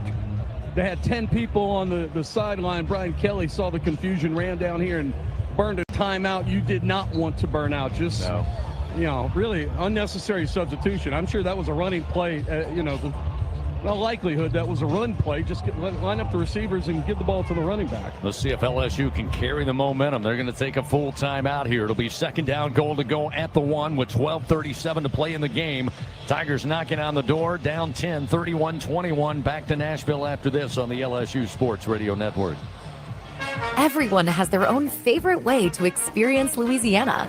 For some, it's the taste of hot beignets with a creamy cafe au lait. For others, it's swaying to the music of brass bands, Zydeco, and all the music in between. It's boating on the bayou, weaving your way through festivals, road tripping in pursuit of the greatest gumbo. Whoever you are, whatever you crave, Louisiana will feed your soul. Go to findyourlouisiana.com to plan your visit today. In the SEC, it just means more. But what is it exactly? It's the fans, the students, the traditions, the legends. It's passion to celebrate deeper, reach farther, think smarter, make an impact off the field. It's that intangible thing that happens when 16 schools raise the bar as one. Because in the SEC, it just means more. I'm a pretty great multitasker. I can wash dishes and do laundry. I can roller skate while walking my dog. I can even order lunch while doing my homework. But I can't use my phone while driving. A distracted driver is one of the leading causes of death in the United States. So when it comes to driving, please, don't be a multitasker. Don't drive distracted. A message brought to you by the National Highway Traffic Safety Administration, Project Yellow Light, and the Ad Council. Back to fourth quarter action of Fighting Tiger football. Presented by J&J Exterminating on the LSU Sports Radio Network. Powered by People's Health.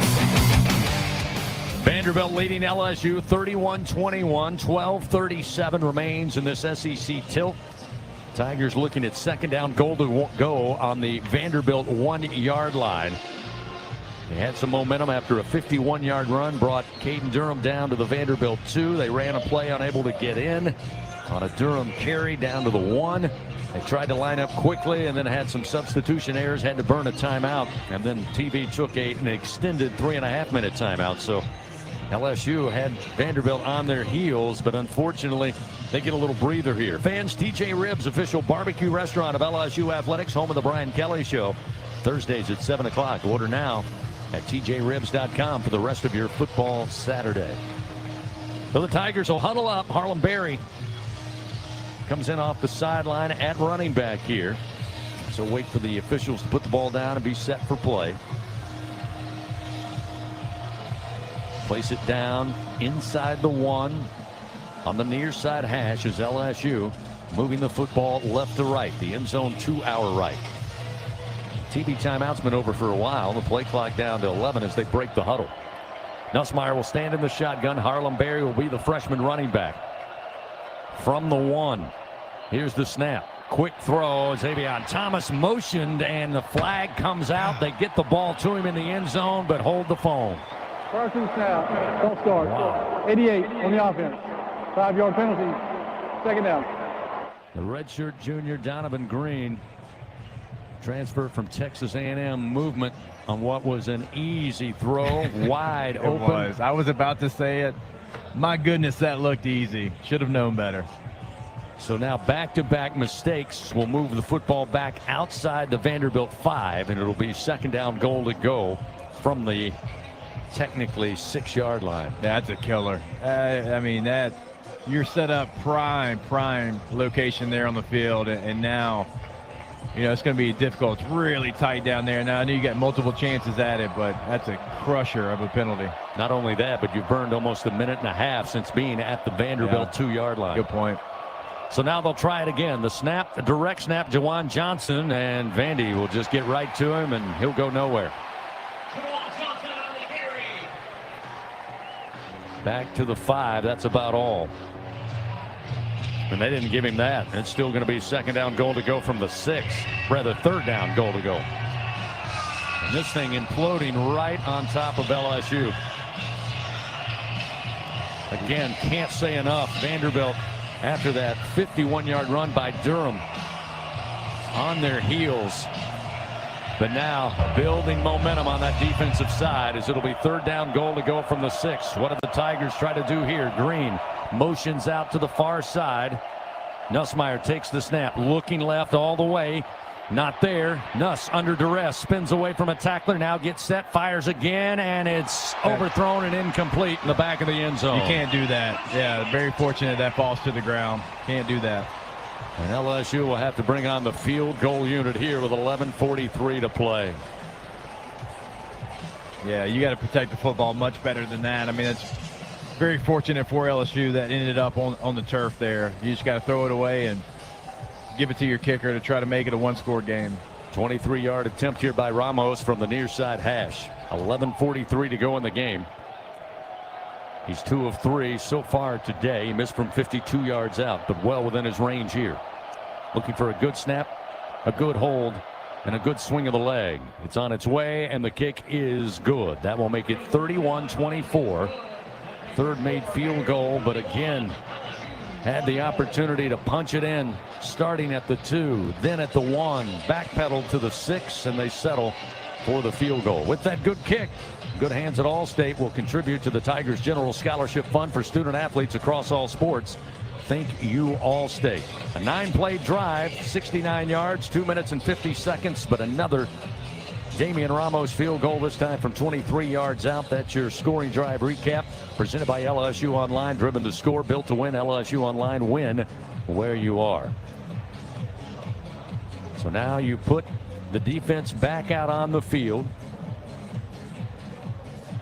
looking to get just their second stop of the day. And again, I hate to say it, 11:39 is a lifetime in college football, but the way the first, second, and third quarter have gone, with the inability to stop Vandy's offense but one time today, is going to be a challenge. Aaron Burrell will kick this one, and it will hit the end zone. Touchback, 1st and 10 at the 25, as Trey Richardson decides once again to let it fly over his head. Vandy on the day averaging 9 plays per drive, and Jacob, it goes without saying that has to stop here. Yeah, you got to find a way to get off the field. 1st and 2nd down, you've done good enough to get off the field. It's been the 3rd downs. And it's been also like you've had an opportunity, even on the 4th down when they throw the throwback screen. You got your guy in the backfield, quarterback's under duress, not able to get him on the ground. They just converted almost every opportunity. 11:39 to go, 1st and 10 at the 25 for the Vanderbilt offense. Diego Pavia again with Young, the featured back, motions the tight end. Here's the end around, coming near side, a good block, but a flag comes out. He may have got him at a bad angle to get him up to the 30-yard line. It was Trey Richardson trying to run with the football, eventually stopped at the 30, but that flag came out after that block. I'm not sure if it was a blindside block. No, they'll call holding. 10-yard penalty from the spot So of it the was a foul. clean block, but a holding call against Vandy going to back him up, and LSU glad to take it. Yeah, it was right there on the edge. It wasn't even the pulling lineman, although that was close, to your point, to a block in the back, but it was right there. That's how they were able to get to the edge there. Vandy, again, as we've said, in no hurry. And you can expect them to huddle, although the clock is now underway. They're going to be in no hurry here. Want to see that clock keep rolling. The 1st and 18 back at the 17-yard line of their own. They lead 31-24 over LSU. Here's the orbit motion. Pavia going to keep it, though. Going to his right. Now decides to tuck it, and a head-first slide across the 20. Gets him to the 22-yard line and pick up a 5 for the Vanderbilt QB. 11 minutes, clock moving. You're in a good spot. If you're LSU, it's still 2nd and long. All right, you gotta get them off the field here. They gave you an opportunity with the holding call. You start off back. Look, you don't give up a whole lot right there in that play. You give up a couple of yards. It's still 2nd and 13 right now. Get a positive play here and get them off the field on 3rd down. 2nd and 13 at the 22. Ball on the far side hash. Young again will be the featured running back. He's on a wing to the left side of Pavia. Motion Richardson out of the slot. He'll line up in the backfield and fake the handoff to him. Pavia going to keep, and he's tripped up. Brought down at the 23-yard line. Only a yard gain. A great stop by P.J. Woodland for the Tigers. And now going to make 3rd and long here for Vanderbilt. So far, things going well, but this is where it is key. 3rd and 12 for Vanderbilt. You got to get the stop here with the ball at the 23-yard line of the Commodores. Yeah, you had a perfect play call. You had the corner cat coming right into the run of Pavia. You did a nice job getting him on the ground. Now get him off the field. 9 minutes, 53 seconds. Clock continues to move. 3rd and 12 from their own 23. Pavia in the pistol. Now he's going to move the running back Alexander to his left hip. Here's the snap. Pavia drops it off. Alexander is going to cross the 25 and stopped at the 28-yard line, well shy of the 1st down sticks. Now we got some pushing and shoving way downfield at the 40-yard line.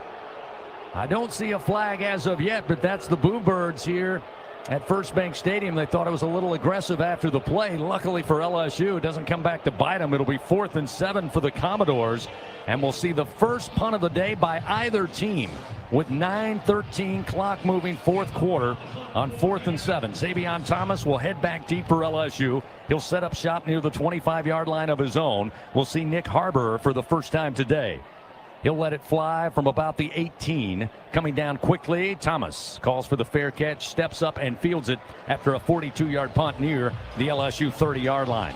So a timeout on the field with 8:55 to go. Vanderbilt leading 31-24 here in Music City. There's 1st and 10 for the Tigers at their own 30 when we come back on the LSU Sports Radio Network.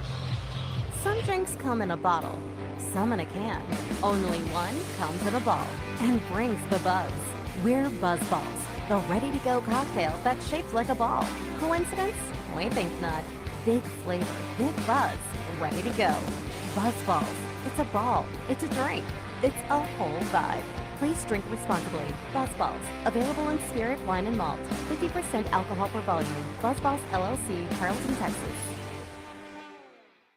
From Shreveport to New Orleans, from Baton Rouge to the Bayou, Louisiana's got your number.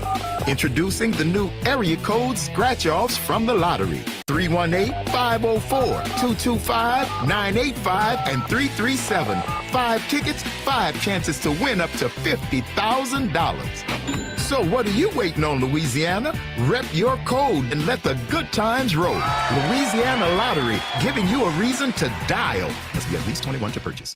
Score big with MMR. Join the team at the largest privately owned open shop electrical and instrumentation contractor in the nation, headquartered right here in Baton Rouge. MMR is committed to positioning each team member for success. Whether you're a student seeking an internship, just starting your career, or already a seasoned professional, MMR offers a variety of positions just for you. Get in the game at MMR, where your future is bright. Kick off your career at mmrgrp.com/careers. MMR, a proud partner of LSU Athletics.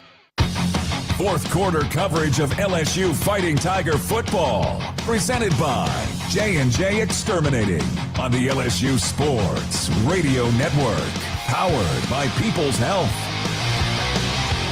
8 minutes, 55 seconds remain here in Nashville. Fourth quarter action. Vanderbilt leading 31-24. While we have a moment, let's pause 10 seconds. Station identification. This is Fighting Tiger football on the LSU Sports Radio Network.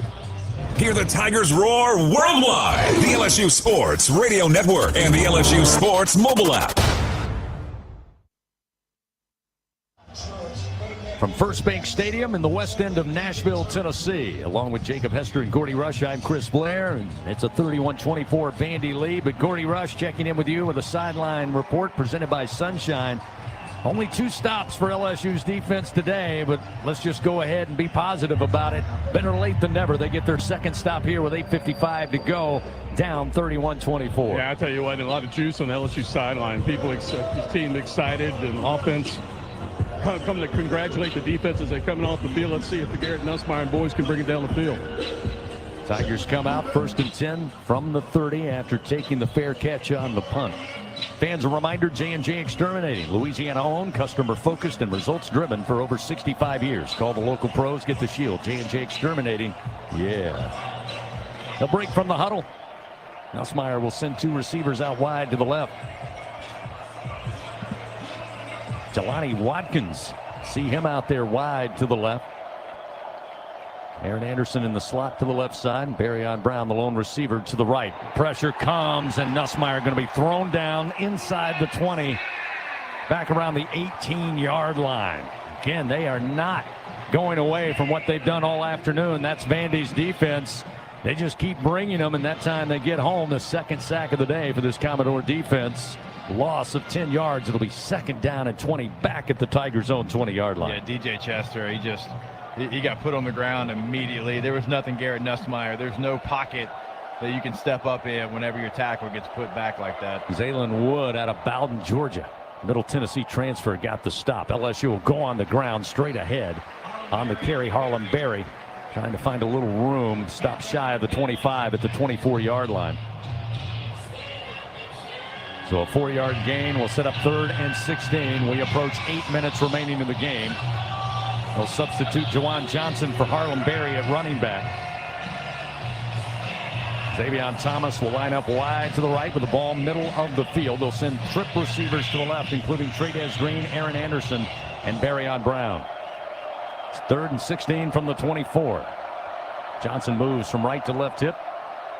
Nussmeier again being chased. This time rolling to his right. Flag is down as he delivers the football. Catch going to be made by Brown, sliding feet first at about the 43. But that flag came out just as Vandy was trying to get home to Nussmeier. Number 75 on the offense. 10-yard penalty from the previous spot. Replay third down. Weston Davis, guilty party, the right tackle for LSU. And after getting the stop defensively, LSU doing nothing but backpedaling here. Yeah, it was clear and obvious, too. There's no doubt. It was immediate. Grab the back of his jersey, honestly. So making things much more difficult here. It'll be third down and a cab ride. 3rd and 26. See if they can dig into the playbook here. Try to keep possession of the football, down 31-24 with just over 7 minutes remaining. Nussmeier, delay handoff. And Barry not going to get far. Gets across the 15 to about the 18-yard line before again Zaylen Wood puts the stop on him. And the punt unit coming out here with 6:58. Clock moving, 4th quarter, down a score to Vanderbilt. Yeah, it's not the look that's good for that play. Vanderbilt didn't expect LSU to put it through the air. Defensive tackles to get that. We're going to rush upfield to try to get Nussmeier and able to get that for a very minimal gain. We see Grant Chadwick for the first time today. First punt for LSU. Martell Height back deep for Vanderbilt.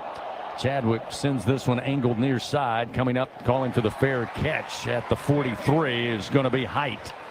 Just a 39-yard punt. Is that one not typical from Chadwick, who's averaging 55 yards per punt on the year. Had a long of 71 last week with a good bounce against South Carolina, but pretty good field position for Vanderbilt here, taking over with the lead. 6.5, just under 6.5 to go in today's game. Fans, work days work better with Cintas by your side. Keep your team protected, prepared, and looking great. Visit Cintas.com and get ready for the workday.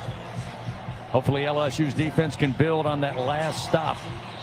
Try to do it in quick fashion here. Vanderbilt ready to go. They line it up 1st and 10 at their own 43. Alexander will start this drive at running back. There'll be 2 receivers left, tight to the formation, 2 to the wide side of the field, the right of the formation. Alexander will move into the shotgun to the left hip of Diego Pavia. Motion to receiver. Pavia going to pull. He's right, dead to rights, and brought down at the 40-yard line. A loss of 2. That time Pyburn, along with Patrick Payton, both edges there to bring him down. And a good start on the drive. And again, that clock continues to move. 6:13. Vanderbilt slowly gets up off the turf, and they'll huddle up here, looking at 2nd down 13 at their own 40-yard line. Yeah, I don't expect any ball to be snapped anywhere close to 20 seconds on that play clock. I mean, I think the rest of the time it's going to be more in your 5 second left on that play clock for Vanderbilt. Down to 9 on the play clock. Alexander was leaking out. Now he'll come back to the left side of Pavia. 2 wide receivers, wide side of the field to the right. Drop back by Pavia, spinning from pressure. Now under pressure again, and will just throw it away and diving, trying to come up with a catch. And doing so at the 47-yard line is Cole Spence, who bails out his quarterback with a Superman catch to the far side boundary. And it'll set up 3rd and 6 for Vandy after the pickup. And again, LSU just cannot get him on the ground. You got the right call. You got the right call. And their playmaker makes a better play than your guy right there.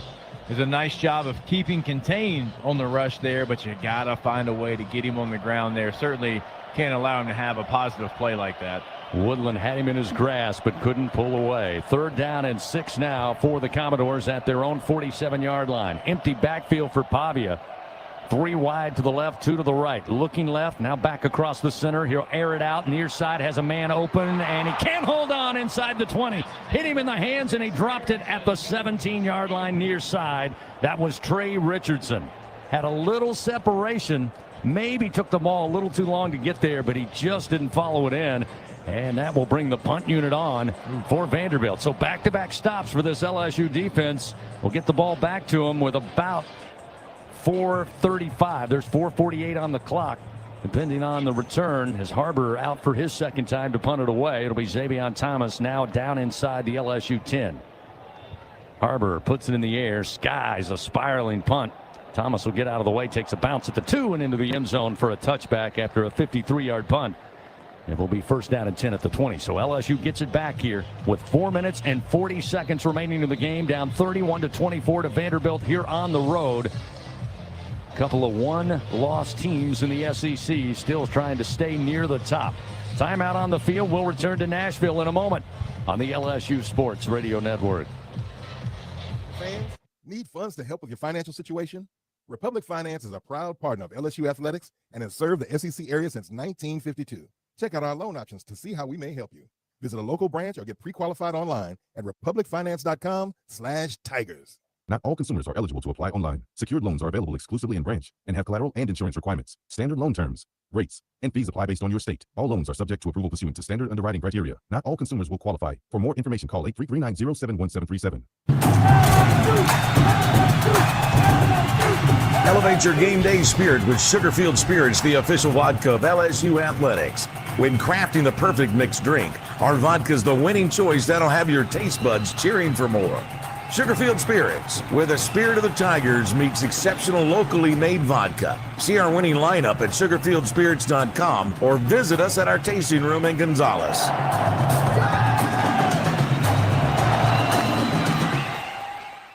Trust isn't given. It's earned by showing up, leading the way, and performing at your best when it matters most. Our Lady of the Lake sports medicine experts know what it takes to improve performance and build champions at every level. That's why LSU chose Our Lady of the Lake as its championship health partner, trusting Louisiana's best medical team to care for our state's best athletes. From championship athletes to everyday champions, trusted care starts here. Visit OLOLRMC.com/LSU. Fourth and final quarter of LSU Fighting Tiger football. Presented by J&J Exterminating on the LSU Sports Radio Network. Powered by People's Health. Hey, Louisiana, multiply your cash. Play 50 times the cash from the lottery. You could win up to $200,000. Multiply your fun and play 50 times the cash today. Remember, must be at least 21 to purchase. Sunshine out here in Nashville with 4:40 to go. Vanderbilt leading 31-24. LSU had an early lead on the opening drive. Their first score on an opening drive this season, had to settle for the field goal. Since then, it's been playing catch up.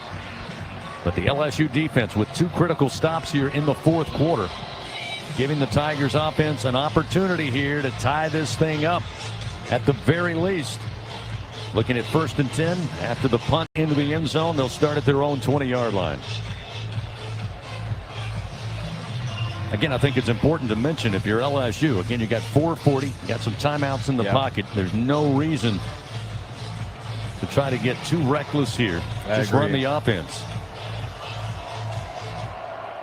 Juwan Johnson in the backfield now will motion out. They'll have three receivers to the left side of the formation, two to the right is Nussmeier. Empty backfield, three down linemen. They'll set up the screen, but Johnson going to be dropped immediately at the 16-yard line with a loss of 4. They read that all the way. Mark Davis, the grad student out of Bradenton, Florida, again has had some big plays here, and he makes one there, and it'll set LSU behind the chain, 2nd and being kind, 13. Yeah, that's on Bauer Sharp. He took Trey Green's guy. Trey tried to make a play and tried to go make a correction off of Bauer taking the wrong guy, and it was just too late. So now 2nd and 13. Again, an empty backfield at the snap. Quick fire, a little high. Thomas goes up, brings it down at the 21, but he's dropped immediately. Again, Davis right there along with Langston Patterson. They'll pick up 5 yards. But now looking at 3rd down and 8 quickly with 3:54. Clock continuing to move. Fourth quarter down to Vandy, 31-24. Again, Johnson stays out there at the running back. 2 receivers to each side on 3rd and 8. Now Nussmeier steps up to the line of scrimmage. Play clock down to 15. Game clock down to 3:35. Just now steps back into the gun. Play clock down to 9. Here's the snap. Late pressure, the throw to Barryon Brown. Did he hold on at the 32? They'll say no. The throw didn't have enough on it. Brown trying to come back for it, diving head first, but he couldn't hold on. They'll say a trap on the turf. And it looks like the punt unit is getting ready to come on 4th and 8. I know there's plenty of time left, but gosh, that's of those ones with the way Vanderbilt's been moving the football. You got 2 stops in a row. I understand that, but remember you had to burn a timeout in a substitution situation down on the goal line. It's going to be tough to get the ball back with any time left. So many teams this year have gone away from trying to blitz LSU and put men in coverage. Not Vandy today. They have brought the pressure. That time a long throw and just unable to get it to Brown. Here's a nice punt by Chadwick. It'll backpedal Martell Height. He'll field it at the 25 far side. Now trying to make some moves and is carried across the 40 up to the 42-yard line. Again, great field position for Vanderbilt with just 3 minutes and 12 seconds after the 43-yard punt. A nice return again of 17 yards. And it'll be 1st and 10 at the 42 of their own with Vanderbilt leading 31-24. Fans, you can help shape the future of medicine with Velocity Clinical Research. Participants can receive compensation, access new potential medicines, and get free study-related exams. Find a study near you at velocitytrials.com. Now the Tiger defense have done their part here in the 4th quarter. They've got 2 very important stops with the offense going nowhere but backward. And to force 2 punts. Again, neither team had punted until the 4th quarter today. 1st and 10, ball at the 42. Pavia and the Doors in the pistol formation. Gabe Fisher, fullback, motions right to left. Here's the snap. They'll keep it on the ground and a hole up across midfield. Jump cut to the right. Now off to the races down the far sideline. Eventually out of bounds at the LSU 15. A.J. Halsey got the stop. McKalen Young with the huge run of 43 yards. And now there's 3 minutes and 3 seconds remaining. It stops momentarily. They'll move the chains down the field. Again, going back to what we talked about all game long, trying to do too much. You'll go back and you'll watch that on tape, and Diego Pavia, as soon as he pulls it, there's 3 people that freeze to see if he has the ball. It's not your responsibility. You have a responsibility on the play. Somebody's there for the quarterback, and they've done it too many times today. So now looking at it inside the red zone, 1st and 10 at the LSU 15. Pavia going to keep. Pavia dropped at the line of scrimmage. No gain on the play as he went straight ahead after the fake handoff. Pyburn and Payton able to make the stop, and LSU going to try to preserve the clock here with 2:28. They'll call a timeout here in the 4th quarter. Down 31-24. They've got the 2-minute timeout coming up in 28 seconds as well. But right now their minds are stopping Vanderbilt. Again, who has a very accurate kicker. Hasn't had a ton of kicks this year, but Brock Taylor has a long of 51, and he's a perfect 6 of 6 on the season. So far today, hit a 46-yarder, but just 2 seconds remaining in the 2nd quarter to extend that Vanderbilt lead going into the halftime locker room.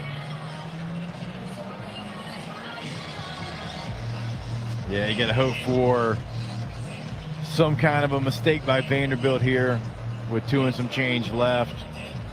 They're going to probably keep, look, two's going to be heavily involved in whatever they do. You got to try to pull up the ball. You're right, the kicker and how good he's been this year, perfect. You got to try to pull the ball out, see if you can create something here for your LSU's defense. 2nd down and 10 at the 15 after the timeout. Pavia has Alexander on a wing to his left, motion a receiver. Pavia sprint out to his right, now stops, looking to just run the football, coming across the field. He sneaks inside the 15, but pretty good pursuit by LSU. They bring him down. Ahmad Bro will get credited with the tackle, and another timeout to stop the clock with 2 minutes and 24 seconds.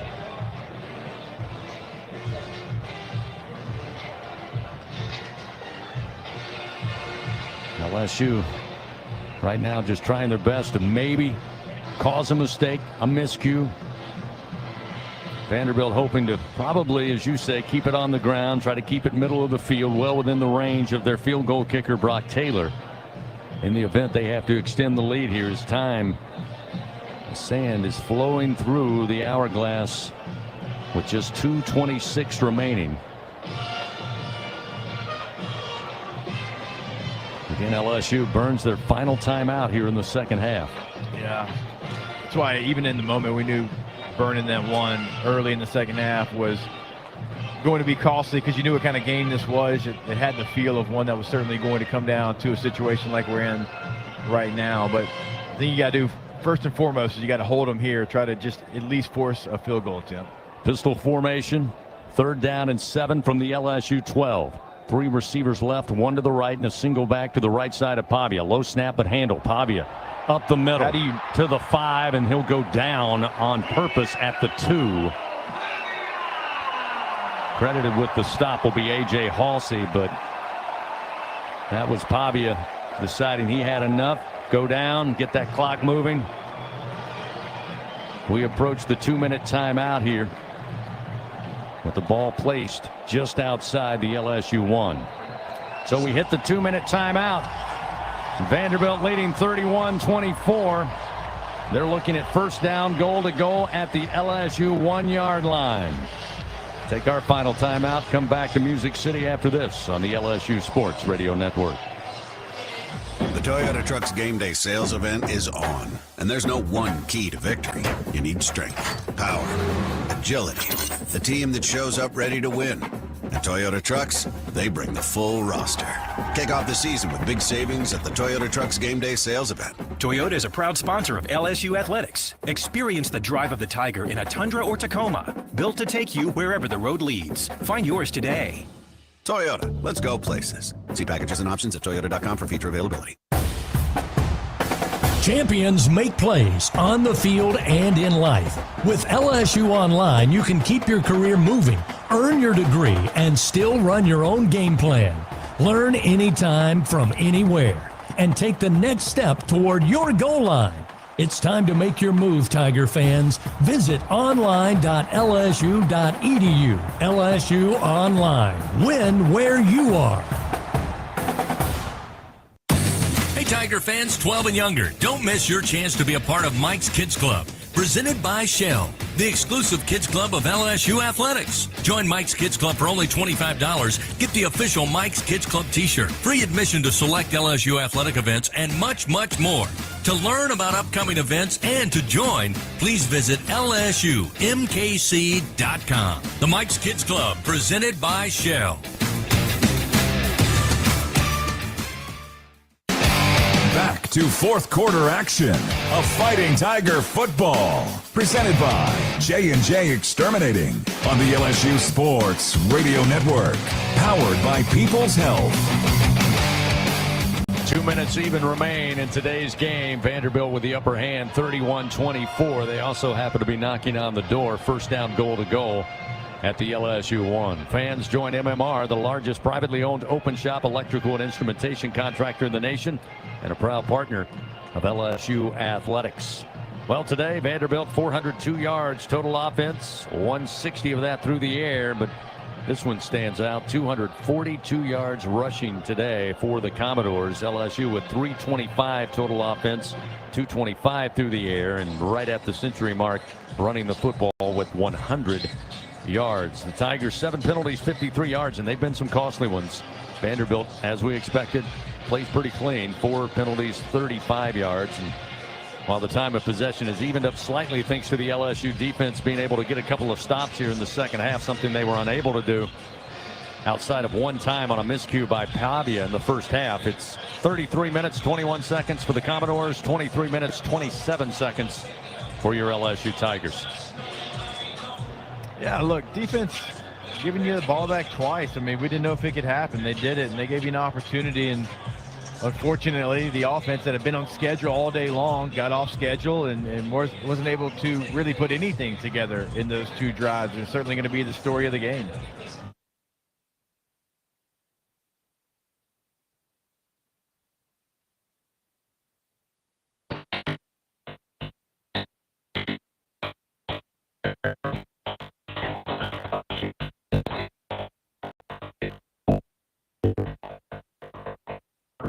Columbia, Texas, takes the man, against the run. Again, LSU in it.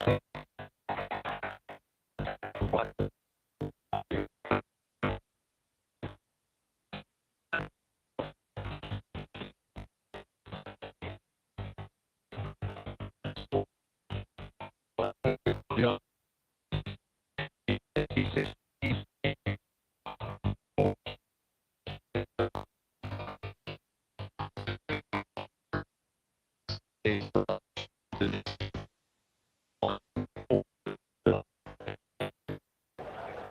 victory for the 1 yard line.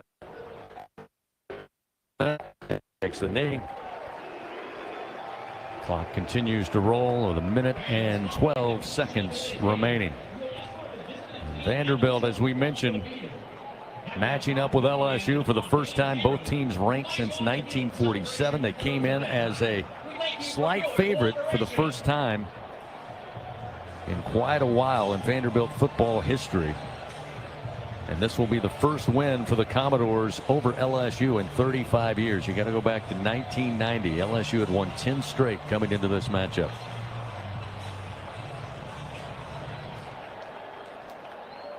One more snap possibly here. Pavia takes it, takes the knee, and Vanderbilt ready to call it a day. The sideline erupts. Coach Clark Lee meeting his former boss, Brian Kelly, down around the 32-yard line. And the LSU crowd, which was in heavy fashion today here at the West End, all kind of standing, looking down on the field, watching the scoreboard, watching that clock. All the Vanderbilt fans celebrate on this Saturday afternoon. Final seconds roll off the clock. Horn sounds, and this one is in the books. Vanderbilt moving on with the victory today. They move to 6-1 on the season. They get to 2-1 in SEC play for LSU.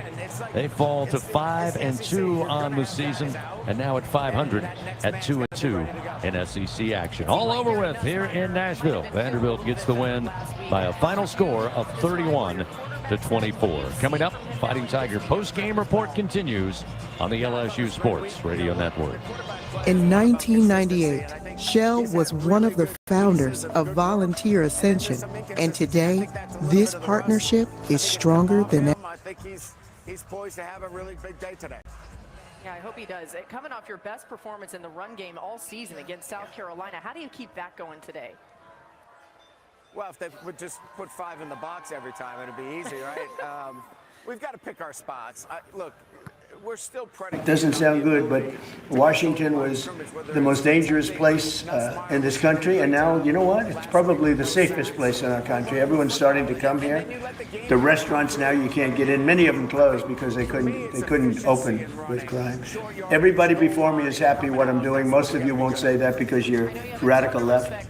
The newspapers are so dishonest. The press is totally dishonest, but that's all right. We've gotten used to it, and we won in a landslide, so they obviously lost their power. I mean, it's impossible to imagine that when you get 97% negative stories, purposely negative stories, even though you've done 97% positive things, that you could win an election in a landslide, winning all 7. Think of it, all 7 swing states, winning by the popular vote by millions of votes. We had a fantastic, the best this year, districts out of 3,000 districts. I guess we won 3,500. We won 2,700.